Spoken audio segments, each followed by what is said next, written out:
that men do. Father God, I pray and ask that you help me to have mercy on others the same way I would want you to have mercy on me. Father God, I also ask that you help me to be quick to forgive and slow to get angry. Amen, amen, amen. These young dudes out here don't respect shit until you put the barrel in their ear and let the text spit. I just might catch a case on my next, remove their whole face on some special effect shit. So show respect, trick, or I'ma have a flashback. Digging through the dresser like fuck it, where my mask at? The mash back with the banger and damage shit and say fuck everything I learned in anger management. Hop back on some east side managed shit and push a nigga's top back when I let the cannon spit. Start planning shit, premeditation. I'm in love with the streets again, rededication. Casket or cremation when I shoot you down. I was built for the smoke like a hookah lounge. I keep big shit that sound like the bazooka sound, and I shoot quicker than ain't gotta be a hoop around. Dear God, please don't let me relapse and return to the G-Ride with 3 straps, a ski mask with the K squeezing keys apps, spraying everything from a nigga's brain to his kneecaps. Dear God, please don't let me relapse and return to the G-Ride with 3 straps, a ski mask with the K squeezing keys apps, spraying everything from a nigga's brain to his kneecaps. Gun on me, it ain't never for show, homie. I'm far from a bully, but I'm never a hoe. Get out of line, my Beretta will blow. Real talk, we can take the beef wherever we go. I bring it to your front door like I'm Uber Eats. I guarantee you listen up when this Ruger speaks. Plus I maneuver through these streets like a ghost, and I'm handy with the heat. I cook a nigga like a roast. On me, homie, this is not a boast. I will still come through, boy, and stop a nigga's post. Play him close, man, Eric will ease it. Quickly off the waistband, man, and Eric will squeeze it. Leave you niggas laid out dead or paraplegic. Niggas playing in these streets while I'm very strategic. I come to your house dressed like the gas man. Shoot you 9 times, leave you stretched by the trash can. Dear God, please don't let me relapse and return to the G-Ride with 3 straps, a ski mask with the K squeezing keys apps, spraying everything from a nigga's brain to his kneecaps. Dear God, please don't let me relapse and return to the G-Ride with 3 straps, a ski mask with the K squeezing keys apps, spraying everything from a nigga's brain to his kneecaps. I don't put shit on Facebook, I just holler in person. Put the pistol in your mouth while you holler in person. All that shit you kept rehearsing and put on your live, got your clap with the big 4-5. You bitch nigga, if you tell me to pull up, I'ma do that. That nigga who was whooping first nigga that I shoot at. Ski mask on my face, bystanders be like, who that? I ain't with the talking, bitch, boy, I thought you knew that. Leave his brains where my shoe at and bounce like I'm on a trampoline. Leave you laid out, nigga, like you camping on the scene. If you want something sweet, grab a peach or tangerine. Niggas won't smoke, well fuck it, I'ma let them handle steam. AR with the beam, you see the red dot? We tug on this trigger, nigga, it'll make your head pop. Blood pouring down to your shoes, call it Red Sox. Your brains hanging all over your shoulders like some dreadlocks. Expect the gang of dead off if they ever cross the line. The Lord said in the Bible, no revenge is mine. So I'm just trying to find a righteous path between the two. Before I lose control and do the shit I used to do. This being humble shit is new. I'm trying to turn the other cheek, but I ain't never been a bitch, so watch your mouth when you speak. Your mercy's what I seek, so I pray on bended knees. Don't let me get the K with the extended clip and squeeze. Lord, please. Dear God, please don't let me relapse and return to the G-Ride with 3 straps, a ski mask with the K squeezing keys apps, spraying everything from a nigga's brain to his kneecaps. Dear God, please don't let me relapse and return to the G-Ride with 3 straps, a ski mask with the K squeezing keys apps, spraying everything from a nigga's brain to his kneecaps.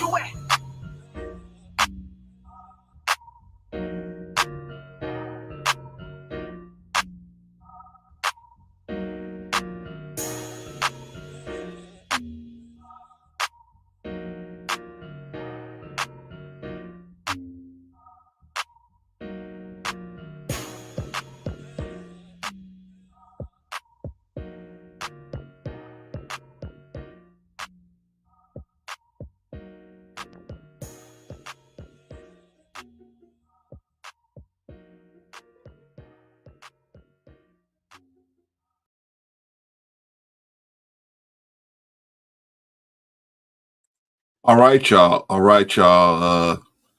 was having some technical difficulties again. Technical difficulties again, man. But shout out to everybody that stopped by, man. Thank you, everybody, for showing up, man. Congratulations to us all, man. We reached 900 subscribers, man. Shout out to us and all the work we've been doing, everything to try to get, just some good thinking out there to the people, man. We don't know everything. We don't know. We 100% right all the time, but at least we try to get good thinking out there, man, and try to, get our people to look at things from a more logical and more, positive producing view. Even though a lot of times not popular, we try to get our people to look at things from a logical producing view. So y'all see me, I'm in a different, I have to use a different computer because I don't know what's going on, man. With my other one, man, I restarted it like 2 hours ago and it's still going, it's still updating. So shout out, man. Shout out to y'all, man, for hanging with me. Let's take care of business, man. Let's take care of Brother Eric, man. Shout out to Brother Eric, man. Go over there and subscribe to 16 to Life if you haven't already. Go check his page out, blowing up, man. He is just on it, man. He is a good dude, man. And he gave us this music to use for our opening, and I have his permission, so I'm not doing nothing faulty. But shout out to Brother Eric, man. Good dude. I got to bring him back and see where he's at now, man. A year and a half, 2 years later, since the last time we talked to him. But anyway, he's a good dude, man. Go check him out at 16 to Life, the YouTube page. That's Brother Eric, and pull him down. All right. Man, shout out to everybody that showed up, man. Yeah, we got a 900 subscriber, man. Shout out to P who subscribed to us, man. Shout out to whoever P is. Shout out to you. Thank you for making it 900 subscribers. Appreciate that. We appreciate that. Let's check everybody in and let's get right to work, man. Who else? Who's in the building? Resident Sniper Risa Neal's in the building. She said, "Smash the like button, family." Shout out to Risa Neal, man. I'm telling you, man. Any of y'all that want to troll, man, this is not the lady to troll. This is not the lady. We got another one, M. We got two of them, man. Two snipers. We got other people that can handle you too, on and N and all the rest of them. But yeah, we got other people that can handle you. But the people that ain't gonna ask no questions, they just see you moving kind of funny. Poof, gone, right? You can ask questions. You can push back or push forward or whatever you want to say. Man, you can question the logic or whatever. But the only thing, we are not going to disrespect each other. We're not here to do that. This is the one page where you probably can come and understand and know that that's not going to be allowed, right? There's other pages you can go to and they'll let you get heated and everything, and everybody shakes hands and walks away. That's cool, but we don't do that here. What we do is we gonna get heated in the topic, not in the emotion. And so if you can't handle that, then maybe this ain't the place, right? But shout out to Risa Neal. Glad to have you in the building, sis. Who else in the building? Von Bryan is in the building. Says greetings, peace, joy, and grace in abundance. Shout out to Von Bryan, another brother we need, a very valuable brother over here, just like Risa. And man, we couldn't have got to 900 without all of these people you see in the chat, man, and even some that ain't even there. Shout out to everybody, man, who's supporting us in the work. The Von Bryan, man, you need to pay some money, man. That's the dude you need in your corner. Not the Von Bryan. Class, we gonna raise this money. We are, yeah. On Saturday morning, yeah. From people that don't know us, Von, yeah. Shout out to Von Bryan, man. Shout out to Von Bryan. Who else in the building? Big Rigs in the building. Shout out to the Bay, man. Shout out to the Bay, man. Who else in the building, man? Who else in the building? Sister Eddie's in the building. Excuse me. You 900 subs. Excuse me. I'm gonna say congratulations, Clarence. Shout out to Sister Eddie. I don't know if she might be up here. She might not be, man. It's kind of late over there on the Eastern Block. But shout out to Sister Eddie. She's in the building in the chat. All right. Who else is in the building, man? Who else is in the building? Brother Anderson's in the building. The great other Taurus. Sister Eddie is my Taurus sister. Brother Anderson is my Taurus brother. Right? Y'all know I don't mess with these Tauruses, man. I just agree with them. Yep, you're right. Shout out to Brother Anderson. He said, hey, Sister Eddie, hope your day of the week as well. Hey, shout out to you, Brother Anderson. Brother Anderson will be back again as always. Absolutely, brother. Who else is here? Who else wants to be checked in right now? Black Man Unfiltered. We don't check Black Man Unfiltered in. Black Man Unfiltered. Brick Ladies alive should be in jail. We're going to look into it. We're going to look into it, black man. That's the whole purpose of the show today. We're going to look into it. Did she hurt the credibility of black women?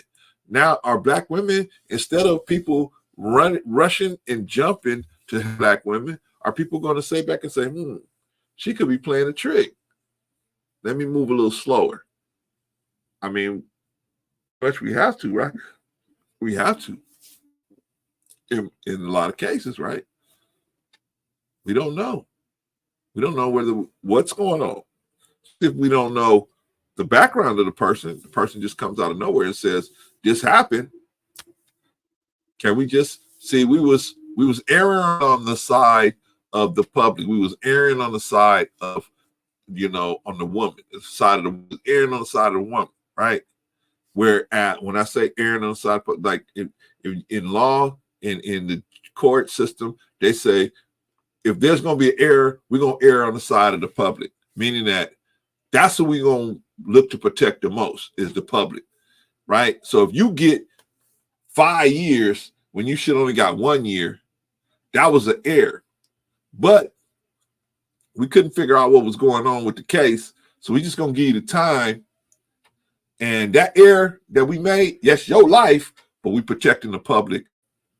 Whether we wrong or not with you, we're gonna protect the public. That's our major goal, is to protect the public. That's how the court system looks at it, right? But that's how we was trying to look at it. We was trying to look at it like that too with black women, right? I don't care whatever they said. The first thing we're gonna do is jump to their aid.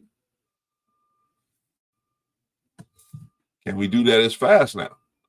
We'll talk about it. But Black Man Unfiltered, if you haven't already subscribed to Black Man Unfiltered, man, get on over there. I think they got a live stream going on right now, man. So get on over there and talk to the doc and Coach K if you get a minute, man. Get on over there and talk to them. Who else is in the building? Who else in Vaughn said 900 subs? Yeah, 900 subs, Vaughn. Can't believe a knucklehead like me got 900 subs to come over here. Wow. Who else in the building? Who else wants to be checked in right now, man? Who else needs to be? Brother Anderson said, "Hey, let's talk about Black Life shouldn't be monetized now since you have they changed the standard." I know. You know what the problem is, Brother Anderson, is me. See, if that was my major goal, I'd be on like I'm supposed to. But that ain't, you guys know me, and it's not my major goal. I have to have somebody like you or Sister Annie or Vaughn keep telling me, hey, bro, you eligible for the program. You can at least apply right now, right? Because that wasn't my major goal. My major goal was getting this information out, showing different things about Black people, that we have other different ways of thinking besides just, rolling with the herd, right? So I'm working on it, Anderson. I'm going to work on it, man. I'm going to continue to work on it. Okay. All right, y'all. That's everybody that's wants to be checked in. Everybody else probably in the bushes, man. So this is what we're gonna do, y'all. This is what we're gonna do. We're gonna watch a little video, right? And now I want y'all to understand, man, that when people say, hey, why y'all didn't help that Black woman, and people are upset about a Black woman being hit in the face with a brick, I want y'all to understand.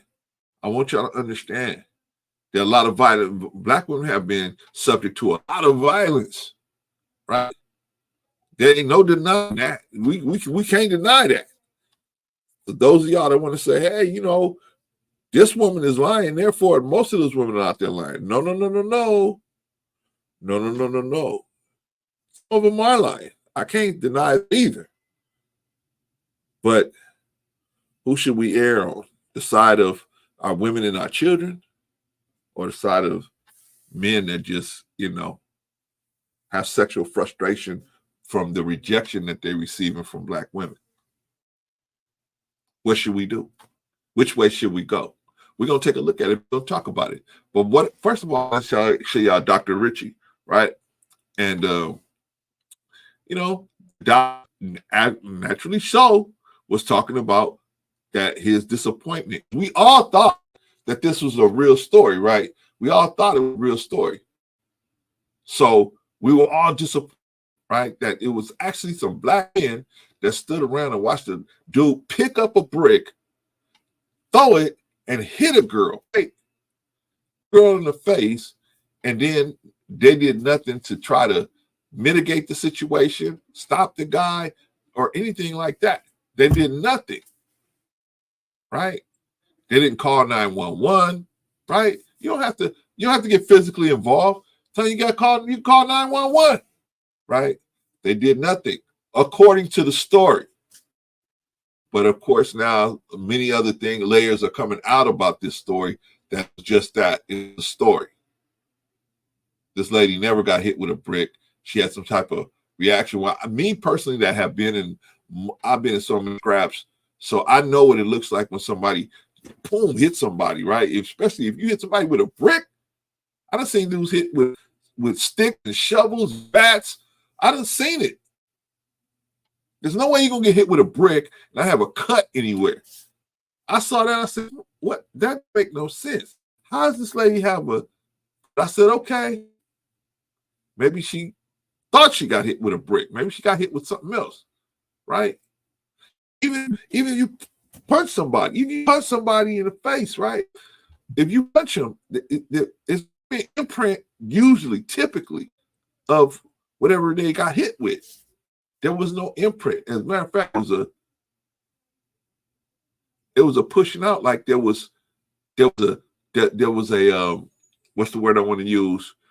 A virus or a infection that the body was trying to push out of the system. That's what a pimple is. The body is trying to push the infection out, right? Oils. These are things where your body's trying to push the waste out.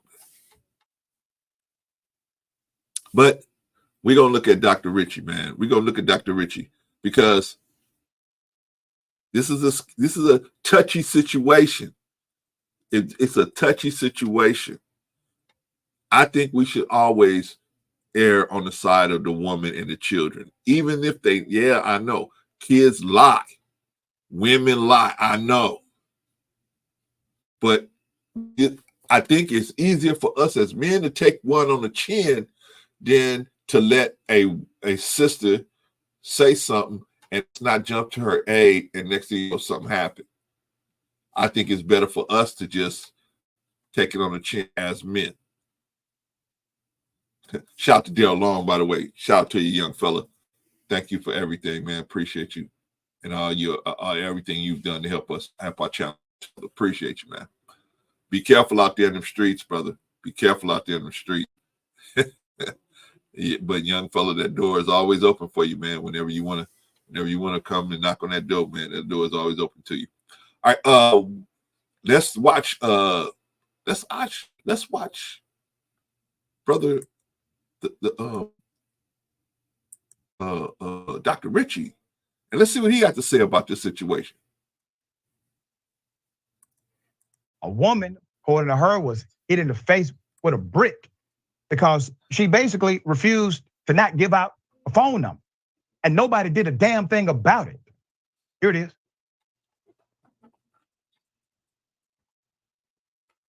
Yo, this man just hit me in my face with a brick, and all these black men just watch, and they don't give a. Yeah, this man hit me, grabbed a rock, and it hit me in my face, and I would have given him my number. And all y'all just watch. Y'all see that? What do y'all do? I want y'all to be a man. I want y'all to be a man. Do something. Y'all gonna let a man hit me in my face? That's all y'all.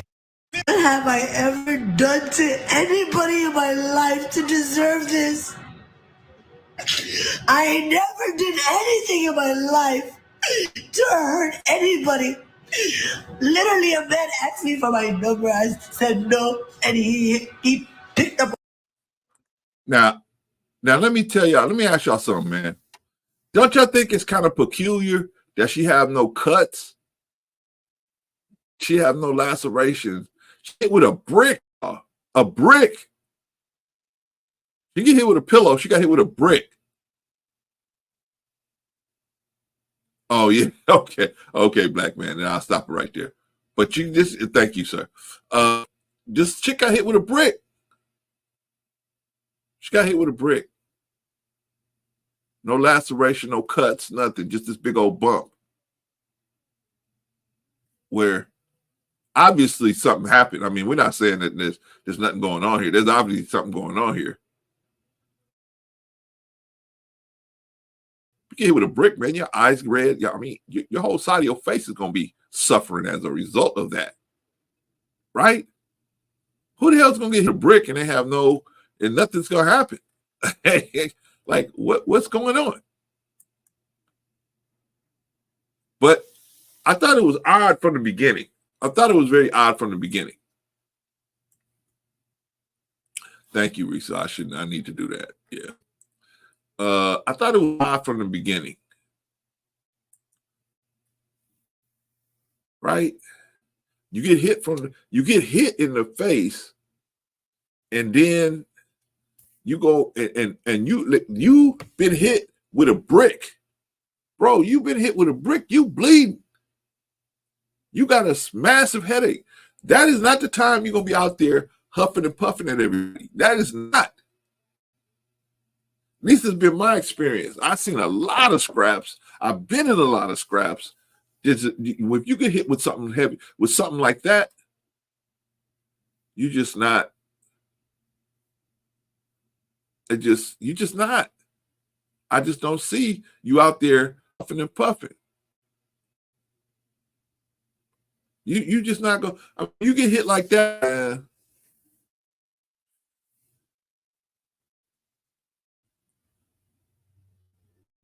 I mean, it's not making no sense to me.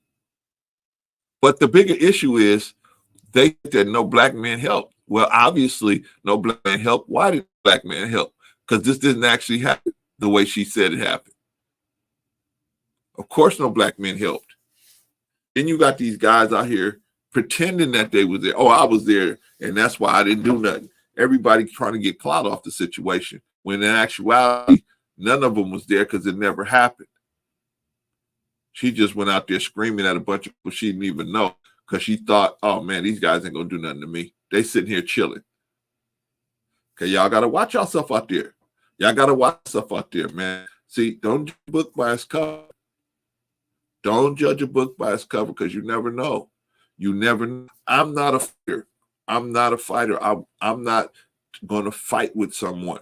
I'm not a fighter, but I'm an ender. I'm an ender. I will definitely use everything in my power and everything around me to end it. And if that means you got to go to the cemetery, you got to go to the cemetery. I'm not fighting with no fighting this for the boxing ring as far as I'm concerned. I ain't out here to fight with nobody.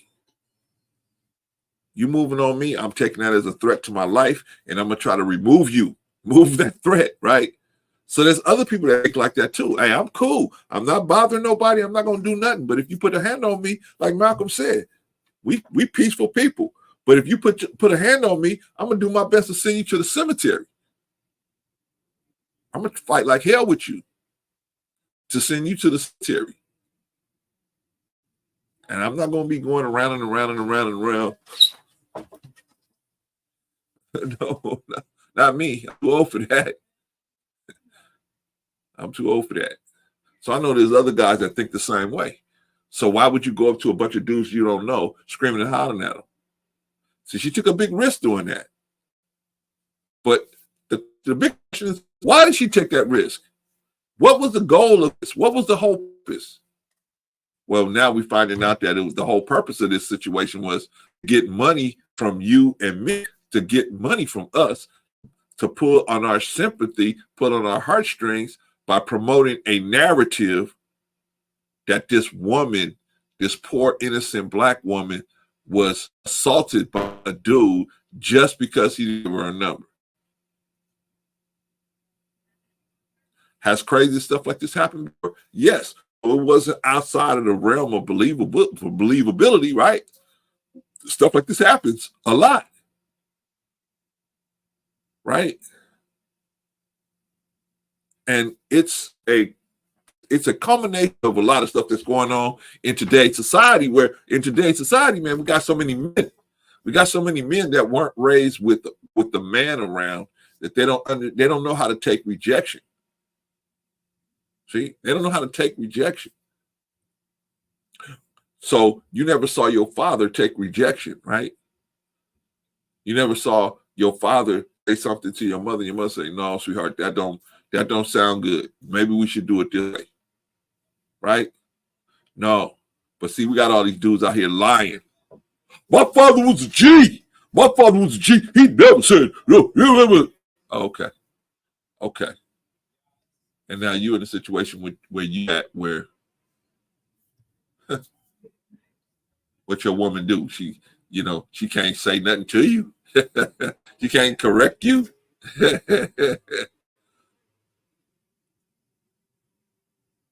So I'm just saying, man, as a woman in today's world, just like men, see, there was a time as a man, you felt comfortable. Even if you was going to get shot down, you felt comfortable coming up to a woman and saying, "Hi, how you doing? My name is Clarence.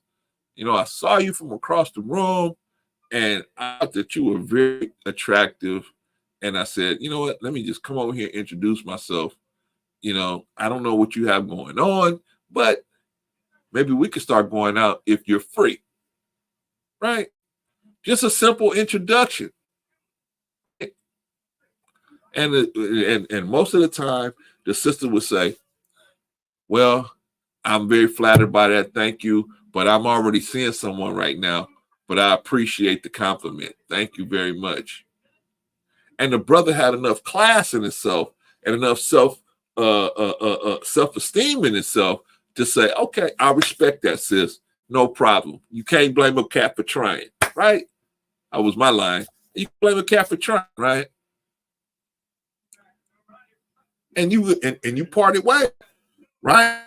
No hate, no vitriol, nothing, right? Now what you got is cats that's they on it. What they pop, right? What you mean you ain't gonna take over, right?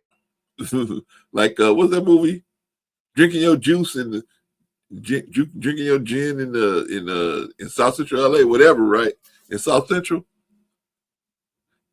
He went up to a girl, "Hey, can I get your number?" She like, "No." She like, "Hey, break yourself, girl." You better give me that number. Right? That's what we doing now, right? That's what we doing now. We forcing them to give us their numbers. I think black men, man, we have really fallen down, man. We are really falling down, man. Shout out to Diamond Axe, say what's good, man. Shout out to you. Diamond said, "Hey, man, class at the top." I was at the top. You know what I was, Diamond? I was just the type of, because I spent so much time in dojo, man, that I could take so many punches, man. I mean, literally other students wouldn't even come there if they didn't see my car there because they knew I was going to take 80% of the, but my teacher would be like, "Hey, class, come here. See, I want to show y'all how you do." Bing, bing, right? I would be like, and I just roll back out, right? Take me a minute to get myself together, man. One time, this dude, man, I mean, it was just me and him, man. We had a private session, man. And I mean, man, my teacher was lighting me up. Bow, bow, bow, bow, bow, bow. Face, head, stomach, chest, everywhere, man. He was kicking me. I was like, oh. I was like, "Thank you for this lesson." Yeah, you know what he said? He said, "Sure." He said, "If I knock you out, see the good things, if I knock you out, I'll bring you back. If you get knocked out there in the street, they ain't gonna bring you back, man. They're gonna stomp you out. So you need to learn how to take all these punches up in here." He was right. I ain't never been knocked out in a fight. You know what I mean? I've lasted I went the distance, but I ain't never been knocked out, man. Oof. But that's another thing, man. But thank you for the compliment, Diamond. I appreciate that, brother. All right, let's see. What was I at? Oh, I was talking about the brotherhood, man. How the brotherhood changed. We've changed. I remember back in the 80s, and Vaughn could verify this. Back in the 80s, man, you could, like I said, you could ask a sister for a number. She reject you, but the way they rejected you was much more civil than a lot of times they're rejecting you now. Shout out to Sister India, by the way. They reject you a lot more. They reject you a lot more now. Oh, Clarence, you trying to say that it's the women's fault why the men are like this? No, I'm not saying it's the women's fault why the men are doing this heinous things that they're doing. I'm not saying that. What I'm saying is it's a different dynamic now. It's a different setup now, right? The way they doing stuff now wouldn't have been okay when I was coming up. That wouldn't have been okay. Men would have been on you, right? And people thought about it, man. They said, I got a sister. What would I do if a dude took a brick and hit my sister because she didn't have a phone? You know what I'm saying? I got an auntie. I got a mama, right? Your mama in the store. She still got it going on. Dude, come holler at her. She like, I'm married. This is my son. I got my kids with me. Dude, like, I don't care. Because he just want to smash, right? Like, I don't care. You come see me when you put them down. She like, man, please. I'm good. Thank you. I appreciate that, man. Appreciate the compliment, but, you know. He'd be like, all right, if you change your mind, I'll be in the store for a while, right? See, they used to do stuff like that, man. But now, what'd you say? Bah! Right? They want to jump on a girl. Shout out to Don, have you in the building, brother. They want to jump on, right? The brother want to jump on the sister, right? And the sister want to reject the dude so viciously and then post it. Watch how I did this, dude. They posted. So now men, especially the better men, they say, why should I do that? If I'm going to probably get rejected anyway, why should I do that? This is the critical part. These are all things that this kind of stuff is thrown in the pot. A lot of y'all women saying, man, I just saw a video the other day. I'm going to do a video on it too, where his sister was talking about nobody approaches me. Nobody's approaching me. I'm 40 years old. No one's approaching me. But I'm the ish. I'm, you know, I got it going on. Let me help you. If nobody's approaching you, you don't have it going on. I am telling you, man. If nobody's approaching you and nobody's approaching you to spend non-sexual time with you, then you don't have it going on. You always gonna have people approaching you to spend sexual time with you. That's gonna probably continue until you get into real serious age. But in my opinion, well, see, this is the thing. This is the thing, black man. It's unfortunate that they do put themselves in a position where, and it's not even the ones that are undesirable, like this sister here. She's in a situation she's undesirable, but now what man is gonna want to trust her? What man is gonna want to be with her? Only the dudes want to smash her, gonna come close to her. What dude is gonna trust his bank account, trust his life insurance, everything with her? His children, raise his children with her. Who's gonna want to do that? That's what I'm saying. But here's the bad part, black man, is that this type of behavior makes the black men think other women who had nothing to do with this undesirable. You follow what I'm saying? They get lumped. Black women that had nothing to do with this, don't act like this, don't move like this. They get lumped in with the women like this. And people start saying, oh, black women do this. They don't use those qualifiers saying the black women that move like this or the black women that do this type of things. They stop using the qualifiers saying black women do this or women do this, right? It's unfair. And I think she did a disservice to women because so many people came out and defended this system, man. I got so much tape, but I'm going to listen to you, man. I was going to play a lot of other stuff, but I'm not going to do it because you're right. I could get struck down. I already got one strike sitting up there over my head right now. So I got to wait until that one goes away before I can move forward, right? Right? Risa said, well, if I'm the ish, nobody likes ish, right? I mean, I'm saying, man, there's nothing wrong with being on your own tip. There's nothing wrong with that, at least the way I see it. Nothing wrong with being on your own tip. But if you're looking for other people to be on your tip, Then, like I always tell y'all, man, you got to sell what people are buying. You can't sell what you want to sell and expect people to pay what you want them to pay. People gonna pay what they feel is worth. And if you out here creating a situation where you create, see, this is the thing. This sister devaluing Black women as a group, not on purpose. I don't think she intended to do that, but I don't think she realized that she did it. And then she does realize that what she should come out and say is, I apologize to the Black women. I apologize to the Black community. I apologize to y'all. I realize how serious of the situation I created by doing this. But is she going to do this? No. I don't think this has something to do with her being a woman in particular. I think it just has something to do with her character as a person. See, y'all, we and that's why we gotta, we can't be so quick to, oh my God, this happened. We gotta just, okay. Now if somebody needs some help, yeah, let's try to help them. And then we find out that it was a ruse. Okay. That's, like I said, man, that's going to be, as Black men.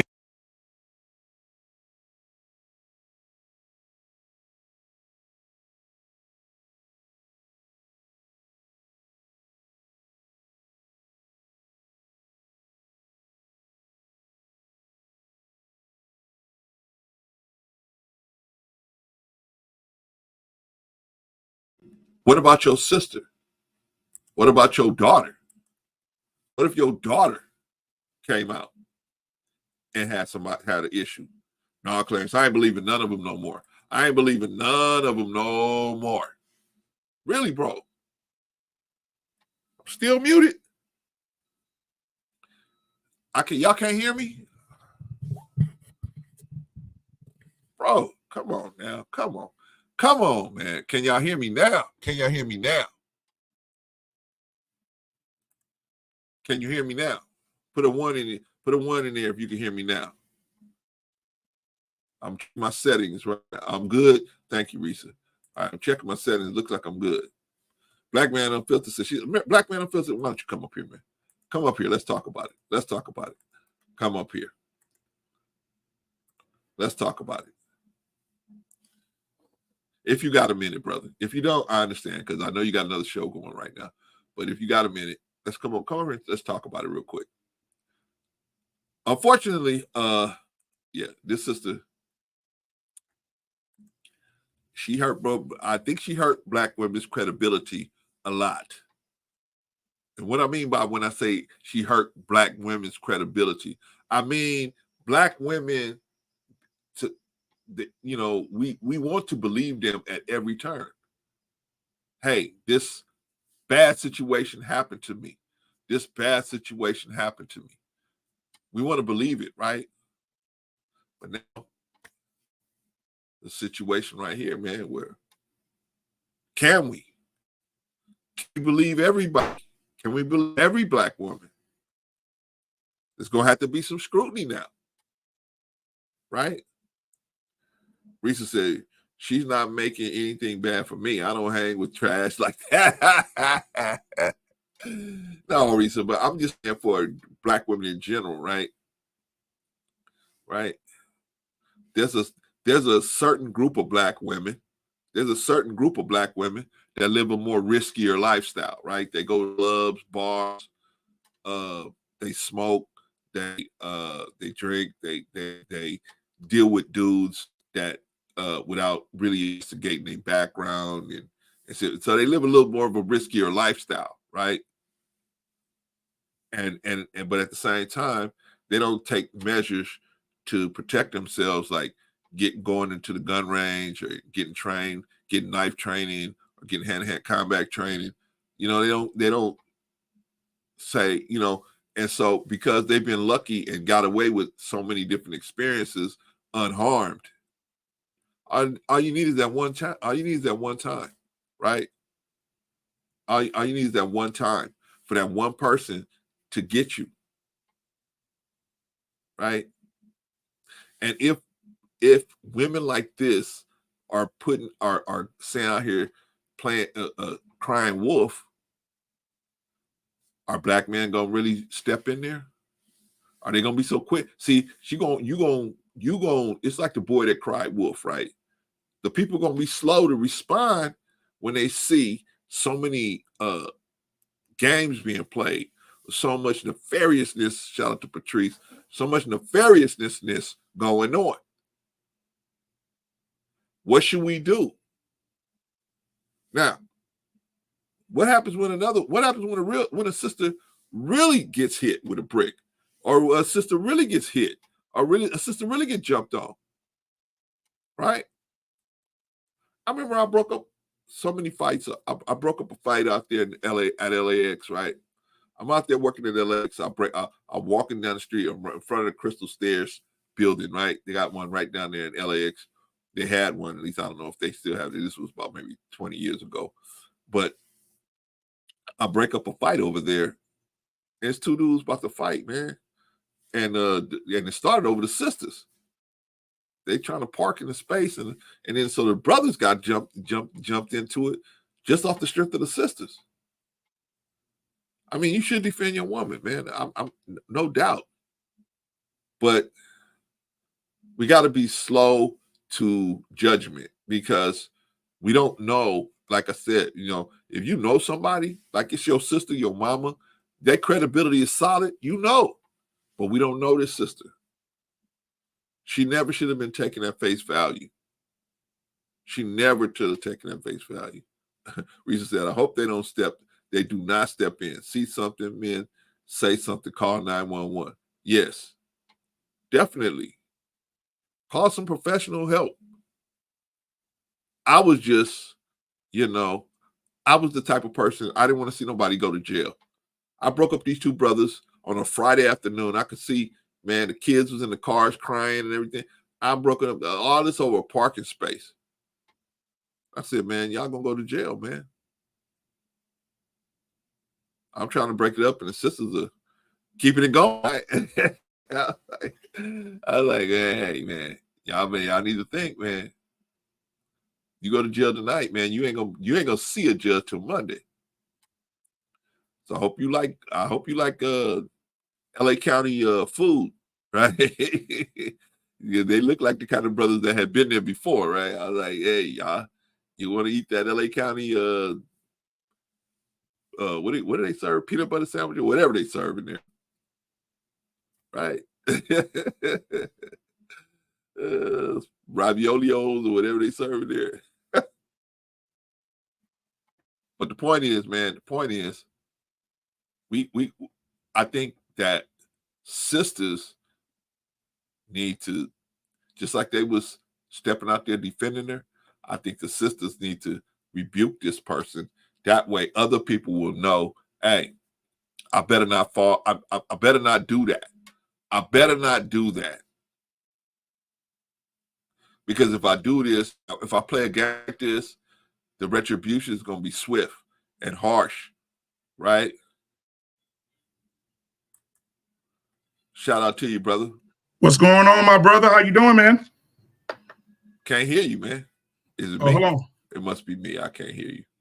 Hold on, man. Let me fix my. Now I hear you. Can you What's hear me? going on, black man? I can hear you now. It was my settings. What's going on, man? Man, nothing much, man. Just looking at the screen at this lying woman who has not only given bad credibility to our beautiful black women, but she's given a bad name and vision to our black men. I think, the history of this woman who has done this a couple of times before with GoFundMe's. Yeah. This woman, this should be fraud. She should be locked up. Because if I stole $33,000 or $37,000 from somebody, I would go to jail, federal pen, for stealing that kind of money. And she has stolen $37,000 from people who thought she was a victim of a black man. Yeah. She should be locked up. She is undesired. This woman will never be married. And this woman is also a lesbian. So she okay. She's a lesbian. She will never be married. She will never have anyone love her. And so when you have a woman who has hit the wall like this one has, she's going to reap the earth to try to destroy every relationship, every vision of a man. And she just embarrassed an entire country of black women. Yeah, definitely. So now when women scream for help, it's gonna be like the boy that cried wolf. Ain't nobody coming. That was my point, man. That was my point. Now, how can we get this? How can we get other women that think like her to think twice about doing something like this? They're not going to stop. You know why? Why? Because there's no repercussions. There's no. If you know that you're not going to get arrested, you know that you're not going to jail. You know people are going to, like the girl that had the whole country looking for her, talking about she pulled over on the side of the road in Alabama. They gave her a slap on the wrist, gave her a misdemeanor, and sent her home. There's no consequences and repercussions for their actions. So they're going to continue to scam and continue to be evil and continue to do these things because there's no responsibility or accountability for their actions. Agreed. So this will never stop until they start saying, if you do this, you get a minimum. I think they should do it like they did the 3-strike rule. Give them sentences that are solid. So, hey, if you do this and you're caught lying, automatic 15 years, ain't no talking. Okay. And you won't see this kind of behavior anymore. But it's not. See, this is the problem. This is what the major problem that men don't get. Who votes all these judges in? Women. Yep. Who votes all of these prosecutors in? Women. Yep. They are typically not going to. Man, a woman have to do something so heinous most of the time to get prosecuted. Yeah. So they're not really going to prosecute. I just looked it up. Grand larceny, right out here in California. That's grand larceny, right? I mean, it's a what do you call that? It's a felony. But are they going to do it?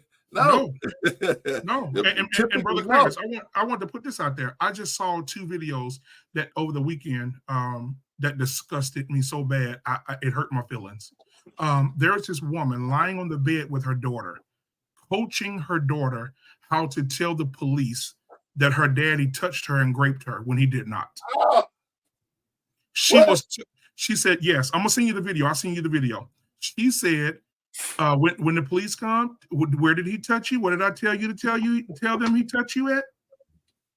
She was literally coaching this baby how to tell the police because she was mad at her baby daddy. She was literally coaching the child how to tell the police, a black woman. Telling her, coaching her, saying, when they get here, this is what you tell them. You tell them how to do this. This is what you do. And it's so bad, Brother Clarence. It's so bad. And I feel so bad for black women right now. I really do, because the real good women out here, that they will be overlooked because of these trash women like these women right here. That's the issue. That's the issue. And I don't think it's going to change. Like you said, well, the law maybe, but I think it's not going to change, because I don't think even if you change the law, prosecutors, you're not going to be able to change the law without women's help. Most women are going to have to vote for the law that you want to change, and they're not going to do it. They're never going to vote. That many women are never going to vote to prosecute a woman, even if she's dead wrong. Yes. She's not going to do it. So what I think the only way to change is for us as men to kind of like not pay them any attention, like push them out, like we used to do, man. In an African society, you do something wrong, crazy, they just push you out. Yeah. You can't live with us no more. And right, that means that the Brother Clarence, that the laws would have to change significantly, because right now, just let's talk about Brian Banks. When Brian Banks was in school, he was a great high school football player. And he played his butt off and earned his way to the USC and got a full scholarship and was headed to the NFL. He was a great player. And the young lady at the high school went and told the counselor, her mom, and everybody else that this boy raped her. And they prosecuted him to the fullest that they could, put this man in jail. I think they gave him, 5 years for rape? Yeah. And gave him, and then put an ankle bracelet on him, and he had to register as an offender.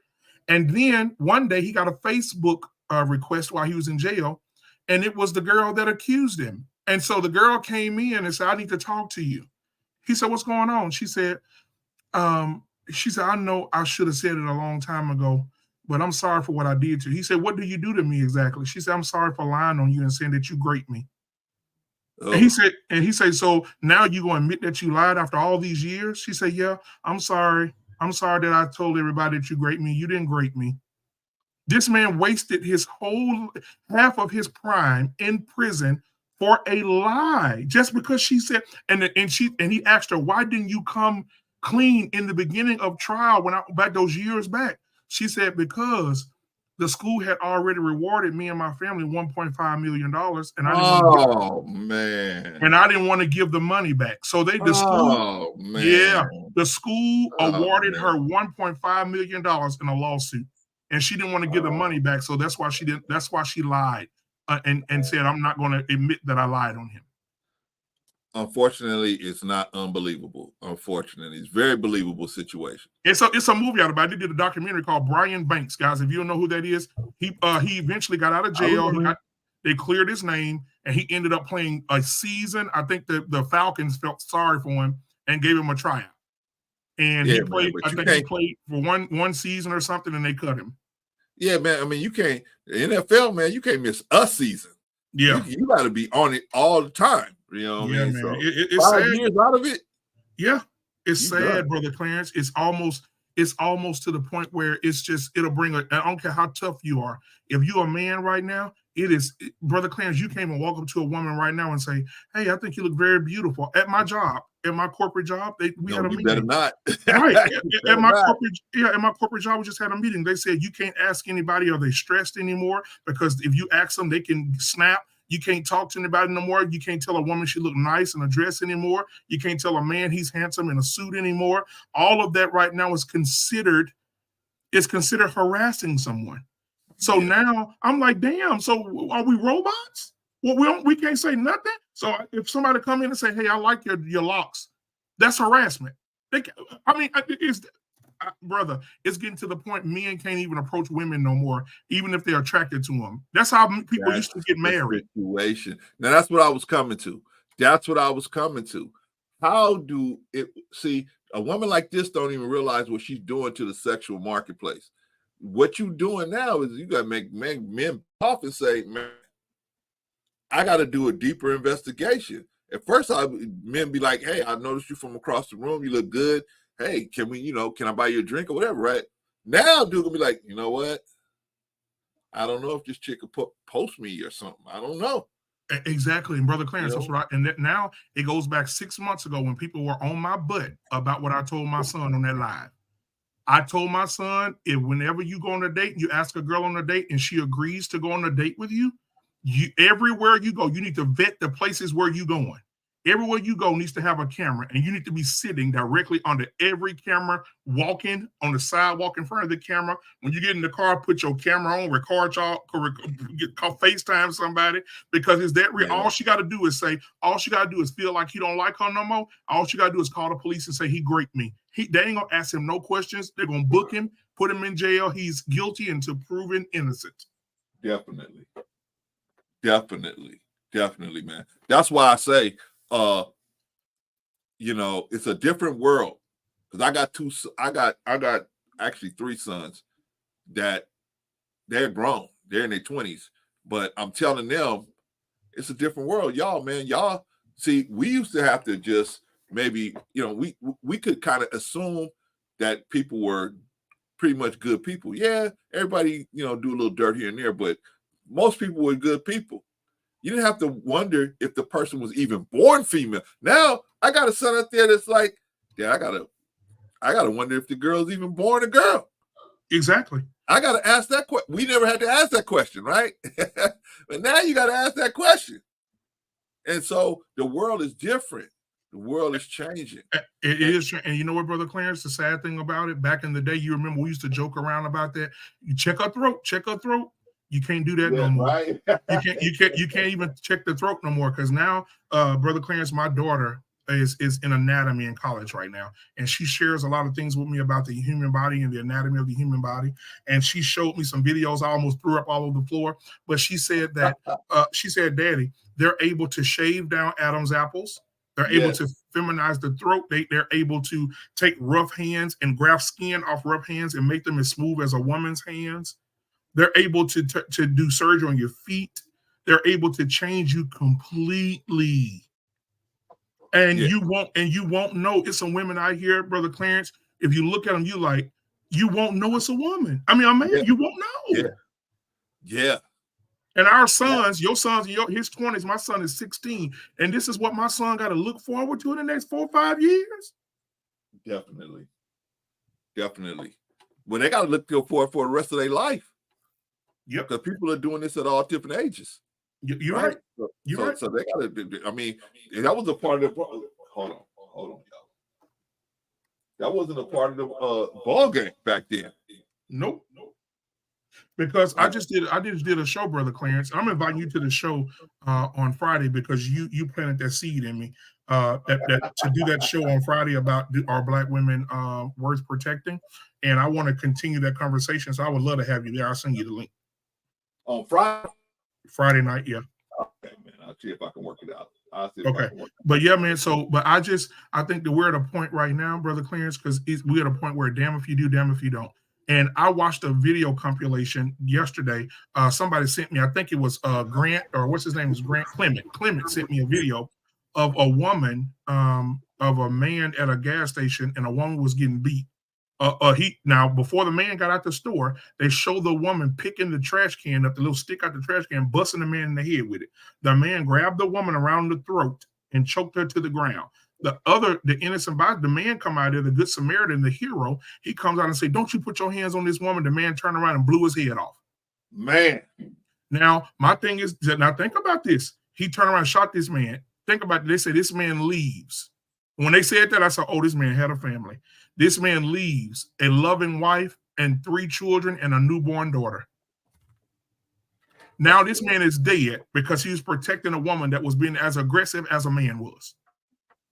That's terrible, man. That's why when we say when we was talking the other day about protecting this and doing all that, that's why I said it's hard, Brother Clarence, because it's hard because you never know what happened before. And that's one of the things my daddy told me yesterday. My daddy said, son, you never know what happened. He said, my sister used to do that. My sister used to raise hell and bust boys upside the head, hit them in the head, punch them in the mouth, take off running. And then I'm out there fighting these boys. But my sister was knocking the hell out of them before she even got here. He said my sister was setting me up for a fight that I didn't sign up for. Yeah. It's bad, Brother Clarence. It's bad. It's bad. I see Von Bryant in the building. Yeah, let me bring Von into the conversation while I get my mics together. Von. Hey, what's going on, gentlemen? What's going on, brother? Von, how are you, Von Bryant? I'm doing all right, brother. How are you? Black man unfiltered. Man, I'm sunshine, partly cloudy with a chance of rain, my brother. All right. That sounds good, man. That sounds good. Yeah, man. This is crazy. You know, what a waste of everybody's time and effort. You know, This young lady right here. It's ridiculous. And I agree with you, black man. You know, she should definitely be brought up on charges of fraud. You see what I'm saying? Yep. You know, and think about the people that donated all of that money. That's their hard-earned money. You see what I'm saying? Some people sacrifice to donate to that cause. Yep. You know, and it kind of pisses me off because you're giving black men a bad name now. Yes, sir. You see, we've already have enough trouble. And now here you come. It's like you're putting another nail in the coffin for us. So yeah, man, I'm really not pleased, with this whole scenario, man. Well, you know what, fellas, I want to ask you guys because see, be honest. I mean, you guys are always honest, but I just want you to just don't hold back anything.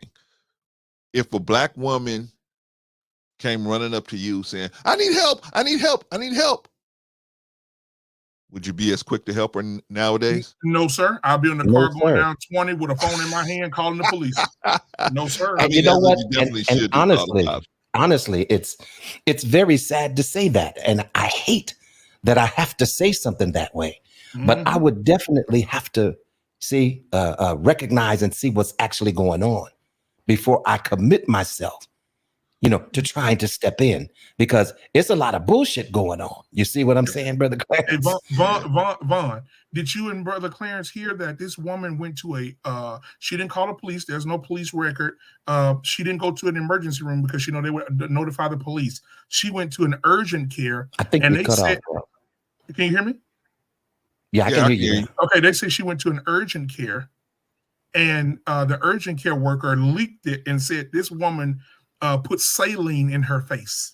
Okay, now listen to me very carefully, because I work in the medical field, and I've seen all types of things coming in the operating room, right? Mm-hmm. And when I saw that injury, I said, it looks like she has injected herself with something. Exactly.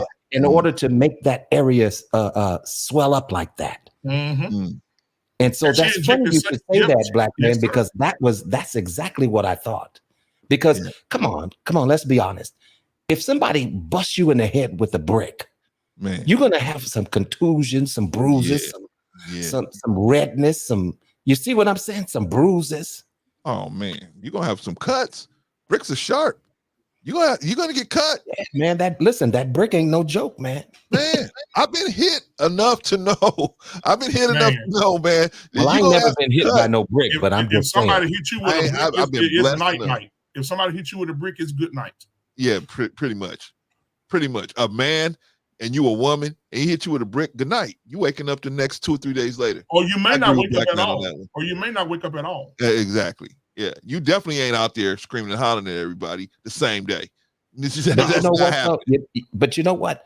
All of this wolf crying, all of this crying wolf, you know what I'm saying? It does just diminish the credibility of Black women, and not just Black women, but women in general. You have this Sister Carly running around talking about she sees babies on the highway.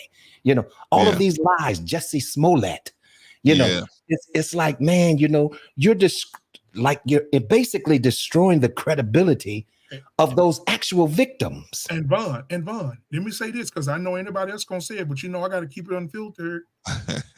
This woman that's put this saline on her face, she's a lesbian. She's a part of the LGBTQ community.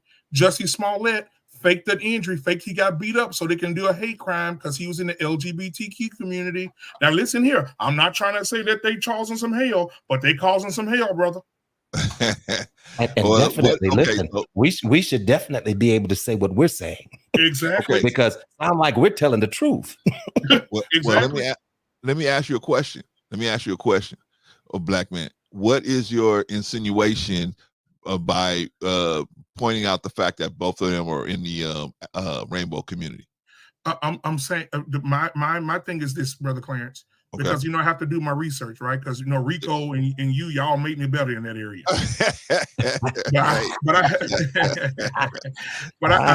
I had to do my research, and I looked at the research, Brother Clarence, and I found out that they said Black men in 2017 and 18, Black men were #1 for domestic violence. In the year 2019, Black men were still topping off. White men caught up a little bit in 2019. In 2020, when that LGBT thing really caught fire and spread, the most violent domestic violence charges and arrests have been of the LGBTQ community. The lesbians are the #1 who are beating the hell out of each other. And so they're #1, gay men to come in #2. I said, oh my God, Black men to drop down to #3. My thing is this community is very violent, and I think they're violent, Brother Clarence. I said that to say this.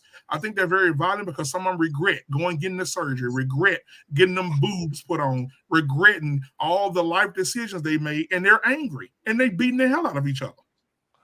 Well, I think and then not to mention that in that community, they have a very high rate of, self-deletion. Exactly. You see what I'm saying? They're unaliving each other by the numbers. And that's why I say again, everybody want to support. Now the Black women are really standing up like, oh Lord, we done supported all this LGBTQ stuff, and now they want to be us and they try to take our place. Yes.